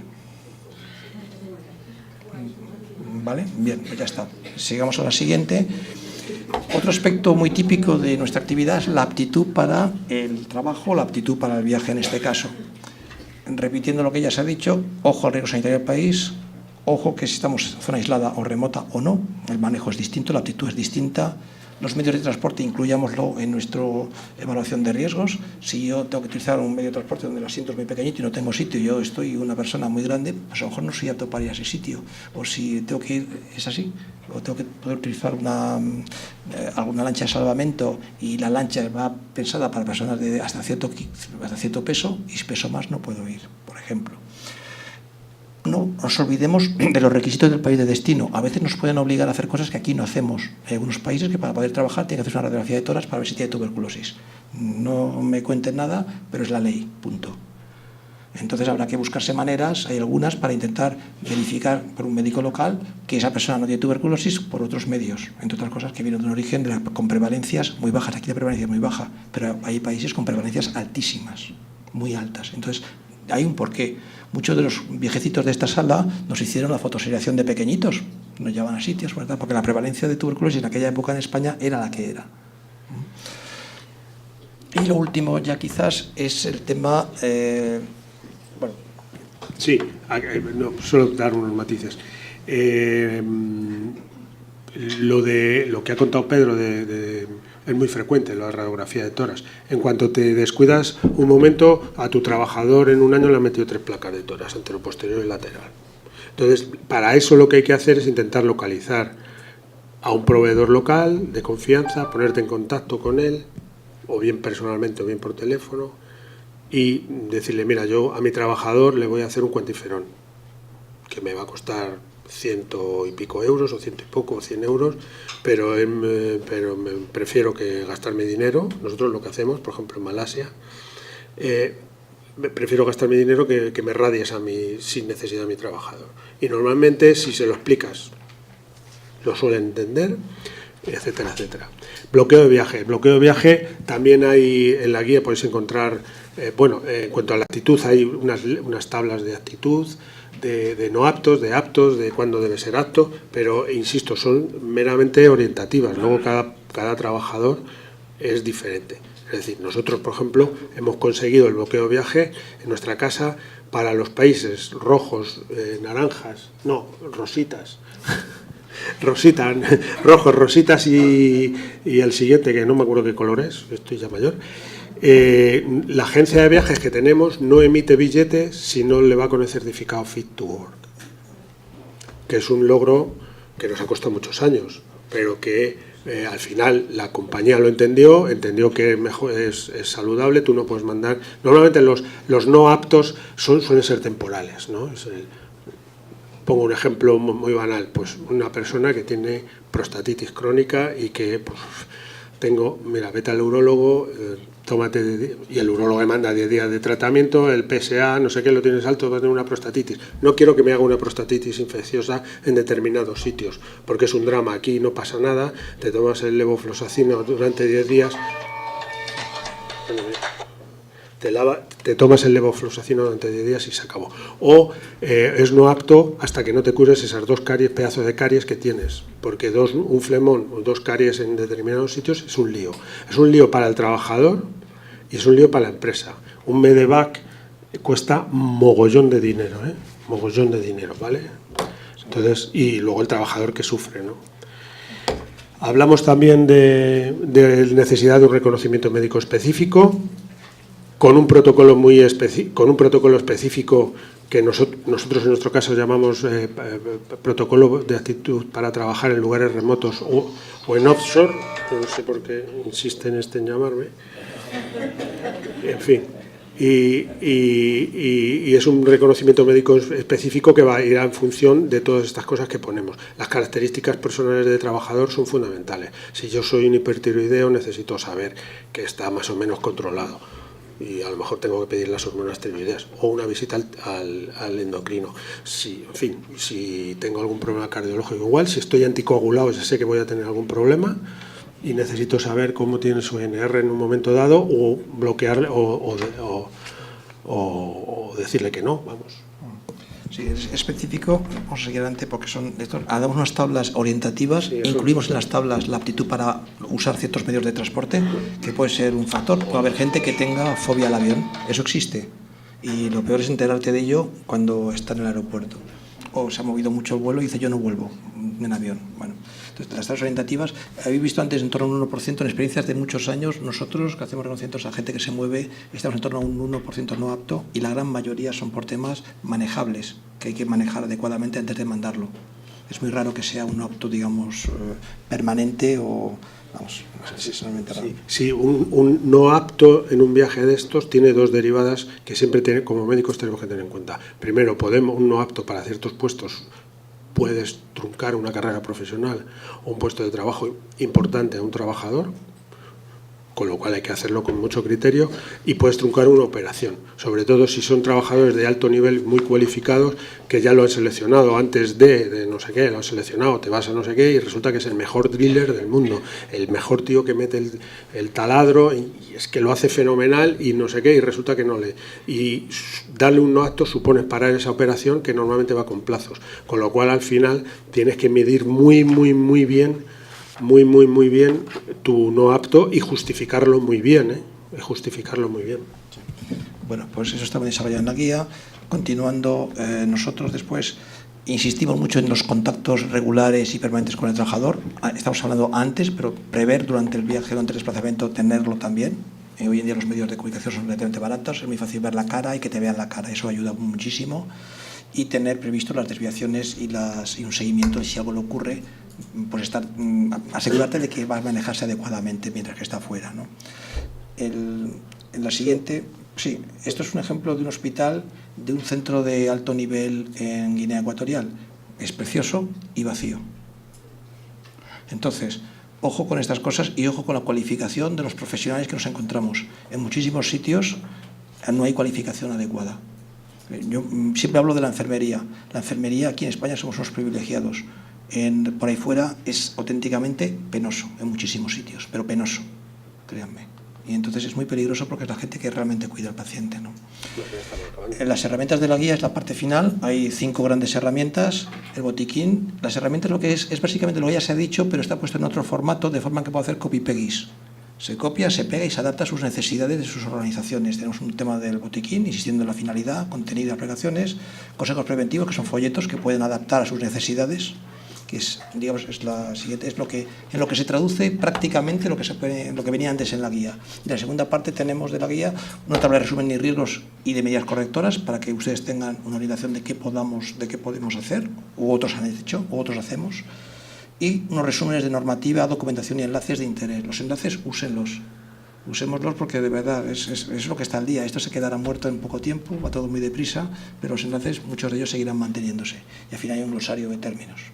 Bueno, sí, tras el viaje, todo el mundo sabe que tras el viaje o la expatriación lo que hay que hacer es volver a evaluar, pero hay que ser lógicos y tranquilos, y si después de un viaje no hay síntomas en 3 meses de nada que nos llame la atención, no hay por qué hacer nada extraordinario. En empleados de larga estancia es más diferente. Sí que hemos encontrado nosotros, por ejemplo, nosotros pagamos normalmente a las familias de expatriados se les hace un reconocimiento de ida y de vuelta. Y sí que hemos encontrado, sobre todo en niños, muchas eosinofilias que se traducían en parasitosis, ¿no? Pero vamos, tener siempre en cuenta a la vuelta 3 hechos fundamentales. El paludismo si ha estado en zona palúdica hasta meses. Yo recuerdo un caso que debutó con fiebre de 40 y medio, 8 meses después de volver de zona palúdica, y porque a alguien del Ramón y Cajal en urgencias se le ocurrió la pregunta, ¿no? Si no, la tuberculosis es bastante más frecuente de lo que por el mundo, y ojo al dato, y lo más habitual son las diarreas si duran más de 2 semanas. Hay gente que se pone muy histérica. Es que he venido el domingo de viaje de Bolivia y me voy de canilla. Bueno, pues hijo, haz un poco ¿tienes fiebre? No, pues haz un poco de dieta y espérame. Y a partir de las 2 semanas sí que hay que hacer exámenes de ese buscando, o sea, lo típico, parásitos, etcétera, etcétera, etcétera. Es la última, un detalle. En la formación a las personas que viajan hay que incluir la idea de que informen a sus profesionales sanitarios de que han viajado y a dónde han viajado. Que he viajado, metérselo a fuego, he viajado, que se preguntan, ¿has tenido alguna enfermedad alguna vez?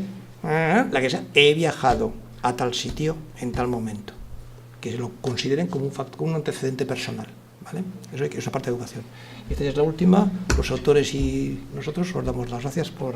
Nosotros, que somos la cara visible del equipo, pues os damos las gracias, pero ahí están todos los...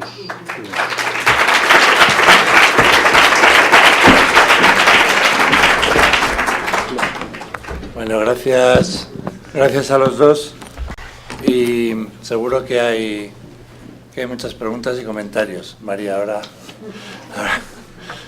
Yo, como esto es muy interactivo y además nos conocemos todos, porque esto es como una familia grande, que prácticamente un porcentaje alto de los que estamos aquí, pues venimos muchas veces. Voy a aprovechar que está María, no te escondas, que te voy a preguntar. Que está la doctora María Egea, sí, no, que no te voy a meter en ningún lío, que solamente es para... la doctora María Egea es la jefa de servicios médicos del Ministerio de Asuntos Exteriores, y es una privilegiada porque, lógicamente, contacta con todas las embajadas del mundo, tienen trabajadores, vosotros sí, por todo el mundo, y que nos contases alguna, bueno, primero, ¿qué te parece la guía? Si te parece útil o no, y segundo, alguna experiencia o algún aspecto mejorable en lo que han comentado aquí los dos ponentes, que, bueno, que ha estado muy bien. Bueno, buenas tardes a todos. Yo no sabía que ibas a hacer esto hoy. A ver, lo que sí os puedo decir es que me identifico con muchas cosas de las que habéis dicho. Por ejemplo, habla un poquitín más alto, María, porque por los del otro lado de la cámara. Por ejemplo, en situaciones de riesgo, yo sí he visto piscinas, porque son piscinas en residencias, y la residencia es un lugar de trabajo.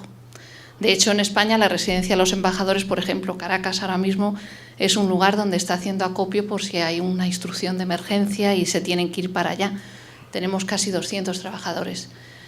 Es cierto lo que dice Goyo, yo contacto con ellos.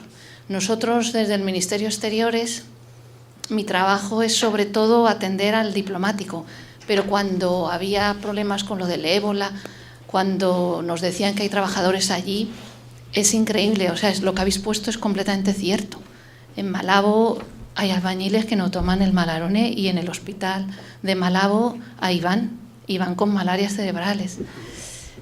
Eso, trabajadores. Luego ya hay otra parte que yo veo, que es la del cónsul, que está localizable. Hay un teléfono de emergencia y lo pueden, en la información que habéis dado, por ejemplo, se puede poner. Cada país tiene su teléfono de emergencia y en teoría está obligado el cónsul a estar 24 horas, salvo cosas curiosas, que yo llevo 20 años allí, entonces, claro, he visto de todo, he visto gente que no ha contestado ese teléfono, la han cesado de inmediato en catástrofes, pero eso sucede. Yo he visto cónsules aquí en España, en el sudeste asiático, por mochileros, porque hemos hablado de los viajes internacionales de trabajadores. Nos cuento hijos. Hay hijos que se nos van, mira las cejas como suben, sí. Porque hoy en día los hijos ya no se satisfacen con estar aquí en España y conocer Asturias. Es que se nos van al sudeste asiático con una mochila y les pican de todo y les muerden perros y la vacuna de la rabia, dónde conseguirla. Y fotos como esa que has puesto de lugares como en Guinea, lo he visto también, sí. En Kinshasa, riesgos como jugar al golf en Kinshasa. Y juegan al golf. Claro, un campo de golf hay mosquitos. Y eso que somos afortunados. Mis trabajadores en parte son afortunados porque el cuerpo diplomático o el funcionario que trabaja en la embajada tiene un nivel distinto, no llega a ese desierto. Libia, por ejemplo, que habéis puesto, Libia ahora mismo nuestra embajada no está cerrada, pero la evacuación de la embajada con 200 españoles, porque claro, los expatriados cuando hay problemas se arriban a la embajada con 200 expatriados. Cuando te cuenta la embajadora cómo lo hizo Matoya, es alucinante, porque el avión no paraba y cómo se lanzan a la pista para que paren y se suban todos, pero a leches, porque están disparando. En Yemen, en Sanaa, hay embajadas que han cerrado, pero hasta que cerraban yo abría los ojos cuando me decían, es que nosotros, por ejemplo, los de Bagdad que habéis dicho, es cierto, oyen las bombas cada cierto tiempo y las oyen y saben que hay bombas ahí. Tenemos geos ahora mismo por motivos de seguridad. Sé que tenemos en Kabul, cuando hubo el atentado de Kabul, cómo entraron a lo bestia disparando, lo mismo que los atentados del 11M, pero lo que habéis dicho, aquí un 112 o el 12 de octubre o La Paz, corriendo sale para allá. Allí lo que tenemos son los cuerpos de seguridad de la OTAN que se acercan a ayudar con sus armas y los militares. Eso es lo que yo puedo contar, pero hay algunas cosas, no sé, es que yo no he venido a dar una charla aquí.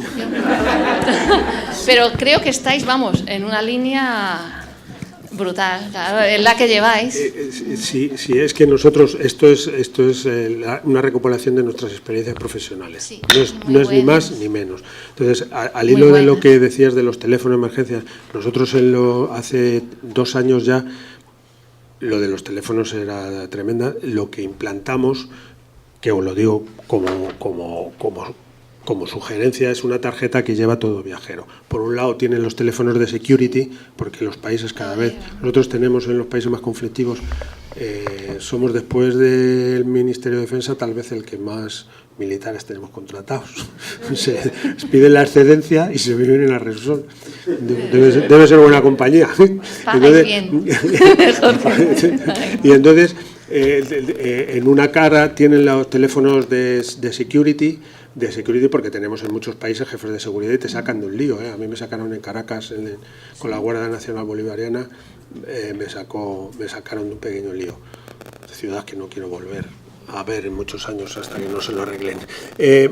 Y por el otro lado, los teléfonos de salud. Los teléfonos de salud, 24 horas, 7 horas a la semana, eso es un proveedor externo que cuesta dinero, que es un un seguro, y eso lo que hay que exigir es que además de no te hablen solo en inglés, sino en tu idioma local, porque cuando uno está muy angustiado, Sí. el inglés parece que se olvida. No, es que no lo cogen. Yo no lo pillo, yo cuando estoy acojonado, digo, cuando estoy un poco así con miedo, Solo te acuerdas de tu madre. solo me acuerdo de mi madre en español, y cuando suelto los tacos, los en inglés tampoco me los aprendí. Gracias, María. Yo, una pequeña crítica que espero que se solvente en futuras ediciones de la guía es que no han contado ni con el Ministerio de Asuntos Exteriores ni con Defensa, que está por ahí, que son probablemente los dos colectivos que tienen más trabajadores fuera por parte de la Administración. Es una pequeña crítica que estoy seguro que la próxima edición la solventáis. Seguro. No, Pedro. No digo porque... Bueno, en mi empresa- vamos, María. ¿Tú no quieres preguntar, María? Desde el punto de vista económico, conociendo el coste por el trabajo que realizamos, mi compañera y yo, sabemos el coste que supone un medevac, ¿no? Entonces, en el ámbito privado de la empresa, ese empleado que no toma la medicación y contrae la enfermedad, ¿se le puede imputar parte del gasto que supone ese medevac, el coste de la baja, etc., etc., etc., o aquí no me lo tomo y que pagues, eso es, y hemos terminado el asunto? ¿Hay algún tipo de corresponsabilidad cuando se firma ese consentimiento, ese contrato que hablábamos conozco antes? que la empresa... Yo creo que en España hay uno que se llama el amparo. La justicia en España ampara. Es una filosofía, es un sistema judicial que ampara. En un país sajón, cuando se demuestra que se ha hecho absolutamente todo y que el trabajador ha tomado una medida no, pues realmente es otra cosa. Aquí en España hay sentencia de todos los sentidos. Hay una sentencia que un trabajador que estaba de vacaciones, estaba de escala, de un personal de vuelo en escala, y se ha hecho algo totalmente en contra de todo. Se va a un sitio donde hay tiburones, donde la playa está con bandera roja, donde no sé qué, va y se ahoga. Y entonces, pues la familia, claro, reclama que como estaba en escala, porque era personal de vuelo, pues es un accidente laboral. Pues el juez lo echó abajo, porque esa persona había tomado unos riesgos totalmente, había infringido todo lo infringible. En ese caso, evidentemente, es responsable de todo, y la empresa no tiene ninguna responsabilidad. Lo que difícilmente va a no hacer la empresa es no evacuar los restos, no evacuar a esa persona, porque hay un problema también de responsabilidad interna, ¿no? Pero yo veo difícil que se le cargue algo, y sobre menos aquí. Yo no conozco a nadie... Sí, de yo no alguna conozco a manera, nadie. Depende de... Sí. Nosotros tenemos 80 nacionalidades en la empresa, o sea, que tenemos de todo tipo. Y sí que es cierto que depende de qué tipo de nacionalidad son más querulantes, más reivindicativos que otros. Por ejemplo, el mundo anglosajón enseguida te pone o intenta poner por medio una querella o le busca tres. Y el mundo latino, por llamarlo así, somos más complacientes, más bueno, ¿qué le vamos a hacer? Sí, yo tomé los riesgos, yo los tomé, etcétera, etcétera. Pero al hilo de lo que decías se me ha olvidado de las residencias, en Luanda, nuestros expatriados, Luanda es una ciudad carísima, nuestros expatriados, los que iban con familia se les ocurrió irse a vivir a Talatona. A Talatona, hora y media de atasco para ir y hora y media o 2 horas, y eran 15 kilómetros o algo así. Era una barbaridad. Y yo fui a Talatona, que había una clínica allí no sé si era vuestra, de International SOS, había un médico sudafricano que había estado en el ejército sudafricano, era un Boer, digo, madre mía. Y era un sitio maravilloso, eran chalecitos llenos de césped, regando el césped todo el día. Todo el día. No, es que el césped hay que regarlo. Sí, hay que regarlo, claro. Había mosquitos, no lo podía imaginar. Los 2 casos de malaria que tuvimos en familias fueron en familias que viven en Talatona. A nadie se le ocurre irse a vivir a Talatona, pero claro, yo como médico iba a decir a es que se fuera a un apartamento a Luanda. Son cosas que hay que pensar siempre e intentar. Si no convences, el trabajador no va... Y eso tienes que formar y convencer al trabajador. Oye, estás viviendo en una zona de riesgo. No, esto es muy bonito, pero no de alto riesgo, vamos. Es que encima le estás abonando a los mosquitos. Pedro, una pregunta para los legos que viene bien para los viajes. ¿Qué diferencia hay entre un seguro de asistencia en viaje y un seguro de salud internacional como el vuestro? creo que lo apunté en el curso de la conferencia. Básicamente, el seguro de salud te cubre las enfermedades preventivas, todo el tema preventivo, los seguimientos de estados naturales, la gestación, las vacunas, las revisiones pediátricas, todo ese tipo de cosas, y en general la empresa negocia que te cubra las enfermedades preexistentes. O sea, yo soy una persona que tiene una hipertensión, pues mi control regular de la hipertensión me lo cubre. El seguro de asistencia en viaje no, cubre las emergencias. Si yo tengo una crisis hipertensiva, la urgencia vital me la va a cubrir, pero no me va a cubrir ni la medicación, ni la visita de seguimiento, ni todo ese tipo de cosas. Y si yo viajo con una enfermedad, no me cubre, a menos que tenga riesgo vital. O sea, cubre menos, es más para emergencia. Entonces hay que jugar, como decíamos antes, son distintos. Y ojo con los seguros de las agencias de viaje y de las tarjetas de crédito que las empresas pagan. Sí. Antiguamente tenían seguros de salud, tenían cosas de asistencia en viaje, han ido reduciéndolo, lo han reducido a un seguro de accidente exclusivamente, que te indemnizan si te has perdido una pierna, pero en caso de emergencia no te ayudan. Vamos a ver, nuestro trabajador frecuente, que su puesto de trabajo es Madrid, tiene un seguro médico normal, llamamos entre normal, una Deslas, un Sanitas, un Mafre, un Asisa, en fin, la compañía que sea.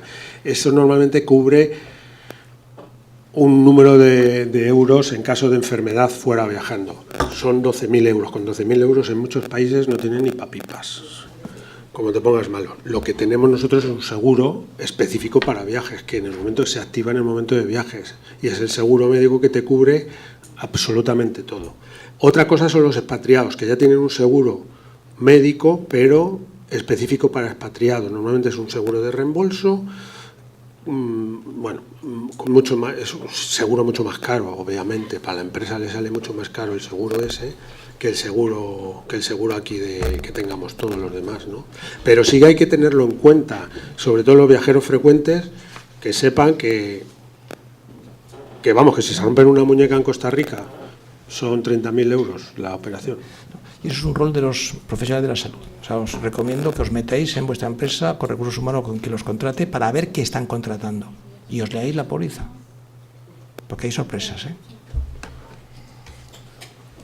Una cosa, a colación de lo que por ejemplo, el ejemplo que ha puesto, no sé, en su empresa, o no sé en este caso cómo hacen con los diplomáticos en España, pero ya no es tener en cuenta el empleado, sino la familia. Porque, por ejemplo, el driller, que es lo máximo, a lo mejor él es totalmente fit y tiene un clearance perfecto, o sea, para todo el mundo, pero tiene un hijo diabético. Que se va a ir 2 años a un país porque la misión es de 2 años, pero entonces no puede ir con la familia o en este caso no es apto para el lugar X, por eso, y sí es para el lugar Y. Entonces me imagino que los screening no solamente es para el empleado, sino para toda la familia. Y así me imagino que es, porque claro, ya no es el empleado en sí, depende del post donde vayan a ir. Sí, nosotros así lo hacemos desde hace algunos años. Y normalmente está externalizado la vigilancia, o sea, los fit to work, los medical check-up y todas estas cosas los hacemos nosotros los médicos de trabajo de Repsol, no los sacamos fuera. Salvo familiares, porque primero, si hay niños pequeños, nosotros no somos pediatras y tiene su cosa. Pero tiene que tener un examen pediátrico. Sí, nosotros tenemos contratos hechos, hemos firmado contratos con dos centros aquí en Madrid, 2 centros sanitarios, y ellos ya saben, hemos ido hablado, hemos especificado qué es lo que queremos, qué es lo que buscamos, cuáles son los países, tal, y solo mandamos en países de alto riesgo que van con familiares, no todos los países van con familiares. Y en este caso lo que hay es un no apto para expatriación que se habla de familiares, entonces se le habla, oye, mira, tu hijo es un diabético y no tiene... hemos tenido casos de que se han ido niños en tratamientos con hormona de crecimiento y no tenían acceso a la hormona de crecimiento. Aquí se la daban la Seguridad Social y en Singapur sí la podíamos conseguir. Pedro, me parece que te hice una llamada. Digo, sí, en Singapur. ¿Pero a qué precio? ¿A qué precio salía la hormona de crecimiento en Singapur? Entonces esos son problemas que muchas veces también es cierto que hasta que no se te plantean no piensas en ello, porque esto es tan complejo, hay tanta diversidad, tanto de personas como de lugares, y el puzzle ese, por mucho que intentes hacerlo, alguna pieza dices, ¿y esta dónde iba? Pues ahí te ha tocado, y seguro que te ha tocado y se pone malo, no, seguro. Os ruego brevedad en las preguntas y a las respuestas, Javier. Claro. Marina Vergareche, que es, bueno, como nos presentáis, a los que os conozco os presento yo, Está de médico en CEPSA, otra petrolera competencia. Conozco a Marina, y también trabajamos juntos alguna vez. Marina. Hola, buenas tardes.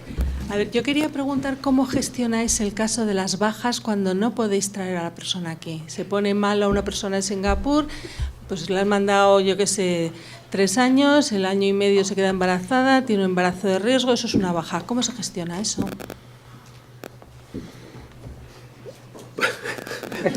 Es que ese es un problema. Eso lo gestiona recursos humanos. Generalmente lo gestiona directamente con nuestro asesoramiento. Se lo traga generalmente la empresa. Sí, normalmente así lo traga. es, ¿no? Sí. O sea, no hacéis, por ejemplo, bajas a través del consulado, porque he visto que en alguna de las diapositivas que has puesto que hay conciertos con la seguridad social y demás, pero tarda. No, los conciertos de seguridad social mejor no usarlos, porque dan acceso a la seguridad social del país donde estás y no son todas como las de aquí. Sí. Pero ¿vale? Para ese tipo no. Entonces, mejor tener un seguro privado.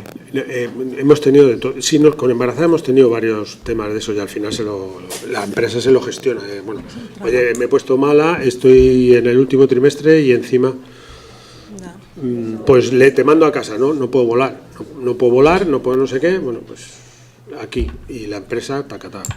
Y por ejemplo, bajas cortas también pues podrían ser lo mismo, yo qué sé, pues una apendicitis aguda que se tiene que operar ahí, se la trae. Sí, normalmente tienen un contrato especial los expatriados, ¿vale? Sí, tienen un contrato especial. Pero casi siempre están dados, permanecen de alta. Por ejemplo, en nuestra empresa se les sigue manteniendo el alta en la Seguridad Social Española, a pesar de que están fuera.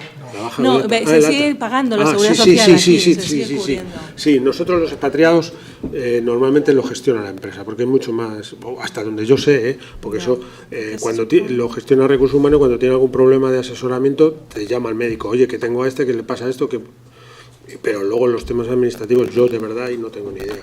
Pero es cierto que se lo come la empresa. Casi siempre. Vale.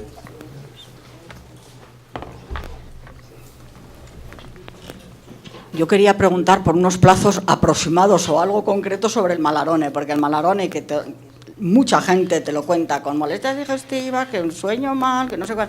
A ver, por ejemplo, María, perdóname que has dicho que te llamabas, ¿no? Pues por ejemplo, María, sus trabajadores, los embajadores, cónsules, no sé qué, ellos, el Malarone, o sea, me voy a ir de embajador a no sé dónde, ¿qué? ¿El Malarone por cuándo? El expatriado, que son 6 meses.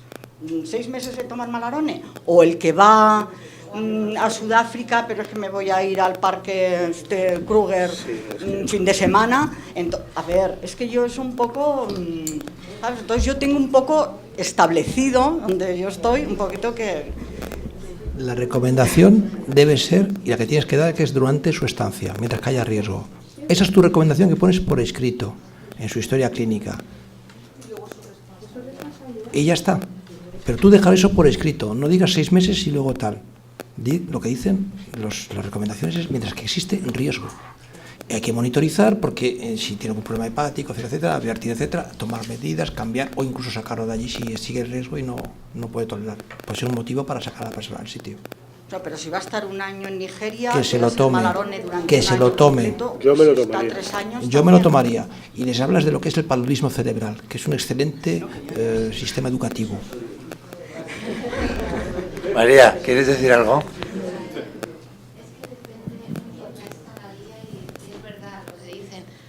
Es que depende del trabajador. En la medicina del viajero, en las consultas de vacunación internacional, en las consultas de medicina a estos niveles, no podemos generalizar. Si tienes un personaje frente a ti, el trabajador, que no va a ser nada disciplinado y se va a ir por ahí, intenta convencer. Es que la consulta con ellos es convencer. Pero normalmente, por ejemplo, en nuestro caso, que están en las capitales, que como bien han dicho ellos, llevan caravanas en los coches con aire acondicionado, sus casas son fortalezas con aire acondicionado, mosquiteras, ventanas cerradas con mallas, tienen unas condiciones muy buenas. Entonces, yo, por ejemplo, en mi práctica, pero no significa que sea lo correcto, mi práctica es, el de frente, lo analizo, lo veo, que lo veo muy indisciplinado, lo digo como dicen ellos, toda la estancia que estés, pero en general, si no, intento enseñarle a que los primeros 3 meses, hasta que él se habitúe a cerrar esas ventanas, el aire acondicionado, a los lugares donde va de ocio, pero mucho tiempo, o sea, pasamos como media hora hablando con ese señor en consulta, media hora de un médico es mucho tiempo dedicarle. Sí le he logrado convencer los 3 primeros meses y en época de lluvias. Hay una palabra ahí que os ha faltado. Sí, la época de lluvias. cierto. En época de lluvias Está es en la guía, fundamental porque salen muchos mosquitos. Bueno, la guía. digo dicha. Sí. Bueno, oye, la verdad que la guía lo dice todo, está muy bien. El pasaje no me ha dado tiempo a leerla toda. No, es cierto, es cierto. Pero Tienes razón. yo es lo que hago. En época de lluvias, al principio, o un visitante, por ejemplo, de familiares, tenemos muchos embajadores o diplomáticos o funcionarios, da igual, un jefe de visado, que él va y casi siempre van por economía, por ejemplo, mucho español que no llega a final de mes y hace su hipoteca yéndose a Niamey, allá, o yéndose de canciller, eso es un funcionario normal, no es un diplomático, pues, y se van a estos países. Esa gente va normalmente solo, no va con la familia, pero a lo mejor un hijo suyo quiere ir porque van a ver el safari, como dicen ellos, y van al Parque Kruger. Bueno, pues ten cuidadito a ese hijo, bombardéale con Malarón. El padre te llama diciendo, yo no lo estoy tomando, no está, y te grita incluso por teléfono, y dices, bueno, tú no lo tomes si quieres, ¿te acuerdas de la época de lluvia? Sí, pero que tu hijo lo haga. Pero es distinta nuestra relación. Y van con un seguro, van con DKV Internacional. Sí, nuestra experiencia es que lo han tomado, ya te digo. En Sierra Leona tuvimos un trabajador que estuvo 1 año y medio o algo así, y era el mismo trabajador y descansaba muy poquito, cada 6 meses descansaba 3-4 semanas. De las 3-4 semanas, una sin tomarlo, no tuvo ningún problema. A lo mejor era el tío, el estómago de hierro y el hígado a prueba bomba. Pero no hemos tenido grandes, y recomendamos incluso a los niños, les damos pautas si son niños, al principio sobre todo, pautas pediátricas. Luego, es cierto también que al final acaban haciendo una autoinmunidad, No siempre. Tuvimos un caso, me estaba comentando una trabajadora 3 años en el Congo, diplomática allí destinada, no le pasó nada. Vino, se fue después 1 semana o 5 días y lo pilló. Y al final era malaria. Claro. De todas maneras, apuntando a lo que dice Pedro, yo una de mis funciones antes, que solo recaían en mí, era encontrar recursos de salud en las ciudades, y por lo tanto yo me conozco muchas clínicas de muchos países, y en África las UBIs estaban llenas solo de malaria. Entonces es cuando toman nota de, coño, la malaria parece que existe, ¿eh? O sea, que cuidado. Es que esa es otra cosa muy importante. Esta gente está acostumbrada a que si tiene fiebre, lo más importante también es mentalizar de eso. Si tú tienes fiebre, mírate rápido lo de la malaria. Y entonces, gracias mi vida, si tú tienes fiebre, mírate lo de la malaria. Y el cuartén, como dicen ellos, que lo conocen y lo llevan como el gelocatil en el bolso. Y se lo meten, y se meten en el cuartel sin problema ninguno. Sí. También ellos saben que cuando bajan ahí, malaria van a tener. Sí, al final. O sea, es que es la mentalidad cada uno un poco. Hemos tenido como cosa curiosa que a mí no me supo responder Glaso, el laboratorio del Malarone. Sí. En una mamá diplomática que dio a luz aquí, es que ellos se bajan con los niños y se bajan con 2 meses, con 4 meses, es que se bajan y la verdad es que viven muy bien en los lugares donde ellos están cerrados. Sí. Pero ya te digo que están cerrados. Pues esta mamá iba a dar el pecho y lo que no sabíamos bien entre el laboratorio y ellos, qué dosis realmente, si la mamá tomaba el Malarone y el niño tomaba el Malarone, porque está el Malarone pediátrico. Por toxicidad, yo que sepa, ha habido gente que lo ha llevado incluso 1 año. Los muy disciplinados, 1 año, incluso más, están y no les ha pasado nada. Otros lo toman el primer día y dicen, es que me voy a morir, es que le ha pasado tal. Entonces yo les convenzo no sé si os valdrá esta terapia, lo que yo os digo, el autotratamiento. Entonces yo me siento frente a ellos y les digo, fijaros una cosa, como médico sería una locura por mi parte que te tomaras 4 aspirinas. Un día, 4 al segundo y 4 al tercero. Se me quedan así con los ojos. Y yo digo, pues ese es el autotratamiento de la malaria cuando tu hijo se te va al sudeste asiático y no lleva el Malarone, por ejemplo. Entonces, son técnicas de negociación que tenemos y así conseguimos que se tome el Malarone 1 pastilla al día. Porque digo, tú te das cuenta que si eso está descrito, un Malarone al día no te va a hacer daño. Pero, no sé, esto es un juego de cintura con el que está enfrente e individual. Vale, no sé si os he podido ayudar o les he liado. Sí, por ahí. Sí, no, los dos, no te preocupes. Buenas tardes, soy Tomás Crespo, médico del trabajo. Estoy escuchando atentamente y todo lo que estáis diciendo es fenomenal.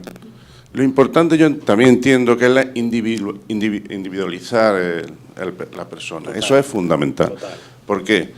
Porque aparte de que puede ser una persona que tenga enfermedades, también influye mucho la edad, influye también el sitio al que va.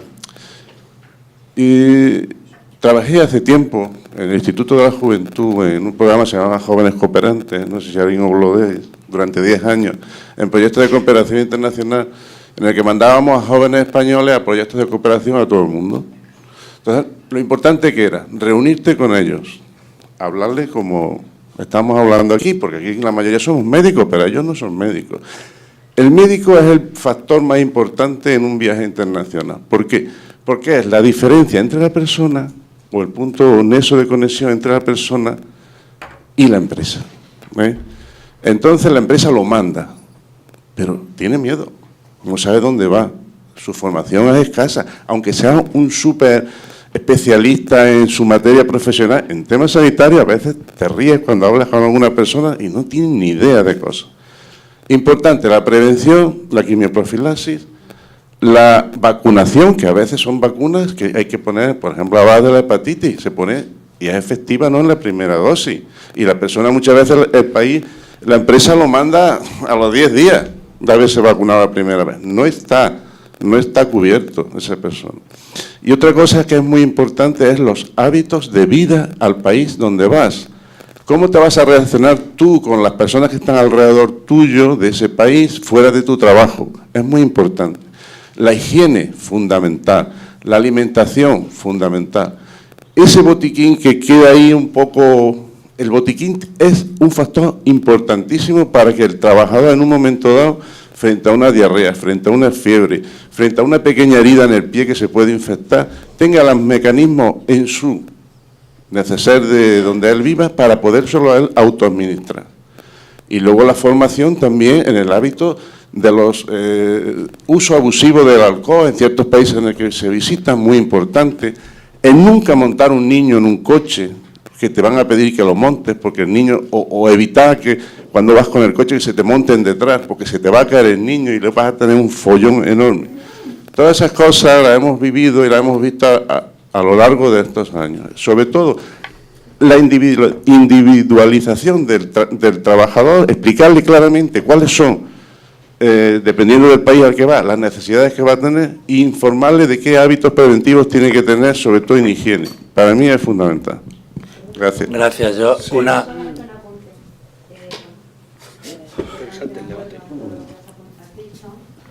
Que el nexo era entre el médico y el paciente. Creo que la labor de las enfermeras es fundamental. Arriba las enfermeras. Se le iba a decir ahora que es mejor. Creo que hacemos una... Acabo. Pero creo que Vamos a ver. Juan, si la guía tiene una característica, es que tiene que dejar claro deja claro que hay que individualizar al máximo y que tú puedes ser apto para realizar 8 trabajos aquí y puedes ser no apto para realizar por tus características personales, solo por tus características personales. Y en cuanto al tiempo, por supuesto, hay que dedicarle. Nosotros, aparte de la analítica, se cita a la analítica, se hace la analítica y luego entra en el servicio médico. Y es 1 hora, no media hora, 1 hora entre médicos y enfermeras. Pero las enfermeras lo recogen y hacen lo suyo y luego los médicos. Porque la mayor parte del tiempo que gastamos es informando y educando en el vis a vis. En el libro, en la guía, se utiliza el término en muchas ocasiones MYET, significa Medicina y Enfermería del Trabajo. En todos sitios en la guía figura Medicina y Enfermería del Trabajo. Muchísimas veces es el enfermero el elemento clave para formar al trabajador. Sí. El médico no suele tener tiempo. Yo creo que en eso estamos todos de acuerdo. Hola, solamente quería hacer una pregunta en cuanto a procedimientos. Yo tengo trabajadores que que la empresa está mandando a Arabia Saudí y en Arabia Saudí les exigen para residir allí una documentación que se llama INCAMA, creo que se llama INCAMA. Entonces, Recursos Humanos me llega a mí con un certificado médico del Colegio de Médicos de Madrid y me dice, hay que rellenar esto. Digo, hombre, yo como médico del trabajo entiendo que puedo rellenar un documento de la empresa, pero como médico de la empresa rellenar un documento del Colegio de Médicos para que ese documento lo lleve el trabajador a la embajada de Arabia Saudí y no sé, es un procedimiento que a mí me suena un poco, que no sé exactamente cómo hay que hacerlo. Nosotros lo hacemos, ¿eh? Sí. Nosotros, porque hay muchas veces que para obtener la visa de trabajo en país, no solo en Arabia, sino en algunos otros países, te piden un certificado médico oficial pero nosotros lo hacemos con los trabajadores que conocemos. Claro, no, los trabajadores de mi empresa, los que conocemos. Evidentemente, alguno hay, dice, es que se lo piden a mi mujer para para esa de residencia. Bueno, estamos hablando de... Era por confirmar si el procedimiento es así o hay otro cauce diferente. Nosotros lo hacemos. Vale, gracias. Incluso en Malasia, para evitar problemas a nuestros expatriados, que van sobre todo suben a plataformas que están operadas por Petronas, que tienen una legislación muy extraña, nosotros lo que enviamos es unas hojas que ya nos han mandado ellos y nosotros las rellenamos, ponemos nuestros sellos y ellos saben quiénes somos nosotros y vamos ticando las casillas y poniendo las observaciones. Pero, insisto, en trabajadores que conoces, claro. No, pero si son trabajadores de la empresa, lo que a mí me llama la atención es que como médico de la empresa yo me vengan a que yo le firme una cosa en la que yo no voy a poner el sello de la empresa. El certificado del colegio de médicos, yo no voy a poner el sello de la empresa, voy a poner un sello con mi número de colegiado. Claro. Pero nosotros sí lo hacemos, ¿eh? Venezuela, por ejemplo, lo último que estaba pidiendo Venezuela era que estaba libre de ébola. Bueno, en fin. Vale. Comentarios, ¿no? Vale. Bueno, pues vale, conoce. Oye, ¿tienes fiebre? ¿Cómo estás? Pues te hago el certificado, ¿no? Vale. Era esa la cuestión. La última. Venga, la última, sí, porque si no... Bueno, pues la penúltima. A ver. Con la contaminación, hablamos de Delhi... Perdón. Mucha guerra con la contaminación. Entonces, bueno, dijéramos, el riesgo infeccioso, pues yo ya contacto con Sanidad Exterior y tengo hasta una médico pobrecilla que le pregunto directamente y tal, pero claro, la contaminación me dijo, por cierto, me salvó en la página del Ministerio de Asuntos Exteriores. Entonces ahí te viene, pues cómo enterarte, yo me lo he puesto en favoritos y no sé qué, pero alguien ha limitado, igual que hay brote de ébola, tú no vas ya al sitio ese, pero contaminación 300, a ver, ¿alguien alguna vez ha limitado? No con antecedentes personales de asmático y tal, no hablemos de eso, hablamos en genérico. ¿Alguien ha limitado un viaje por la contaminación? Porque a mí con la contaminación me ha vuelto loca. Y hemos tenido en el Cairo durante muchos años, y el Cairo, ojo, cómo se respira el fueloil, el gasoil por las calles, ¿no? O sea, y tiene una contaminación brutal. Nosotros no, nunca. Es que solo doy mascarillas y ya está, pero no, pero joder. Nosotros no. Venga, la última. Hola, buenas tardes. Somos los enfermeros del Servicio Médico de Deloitte y nuestra pregunta está relacionada con la fiebre amarilla. A nosotros nos llega nuestro procedimiento, tenemos información de una persona que va a hacer un viaje y le mandamos toda la información de vacunas, sanitarias. En relación a las vacunas, les informamos de cuáles se tienen que poner, cuáles son recomendables, cuáles serían obligatorias. La mayoría se las podemos incluso prescribir, se la prescribe el médico y se las podemos poner en el servicio médico. ¿Qué pasa con la fiebre amarilla? Hay muchas veces que el viaje es en 15 días. La vacuna tiene que ser 10 días antes. Enviamos toda la información de los centros de vacunación internacional, llamadas, pero nos dan citas para cuando la persona ya está en el país de destino. ¿Cómo podemos gestionar esto? Porque es una obligación nuestra que la persona se vea vacunada. Nosotros les informamos y decimos dónde se tiene que poner esa vacuna. No podemos ponerla nosotros porque es la única que no se puede poner. ¿Qué podemos hacer ahí? Porque muchas veces nos vemos atados de pies y manos. Te voy a decir dos cosas. Primero, es uno de los problemas más frecuentes que se encuentran todas las organizaciones, porque nadie sabe quién va a viajar, ni cuándo, ni tal. La teoría dice que tú tengas identificado a quién viaja y tengas un programa a largo plazo con ellos. Eso sería lo deseable y lo tal. Pero en la práctica no es así. Entonces, bueno, pues como intenta pelear para que eso ocurra, pero lo segundo es buscarte la vida. No lo digo porque precisamente con la fiebre amarilla hay un problema ahora a nivel mundial. No hay vacunas suficientes, es un problema por varios motivos, pero que no viene a caso. Entonces, tienes que darles trucos. Primero, las oficinas de vacunación, los centros de vacunación cercanos a ti los tienes que conocer y tener una relación directa. Te van a ayudar muchas veces a resolver, a individualizar, que se ha insistido muchas veces y es clave. Y luego, pues si en tu ciudad no hay, pues vete a la comunidad de al lado o a 3 comunidades más allá. O si no, a veces lo que hace la gente es una escala internacional, una clínica, una travel clinic se llama, donde tienes que pagarlo, claro, y a un muy buen precio, pero te van a poder poner la vacuna. Y entonces, aquí en España no hay clínicas privadas de esas, pero hay países donde sí las hay. Y eso es buscarte la vida. Sí, es lo que ha dicho Pedro. Yo te aconsejo que contactes con algún centro de vacunación, con la dirección del centro, le expliques la problemática y que no la vas a brear para la familia, amigos.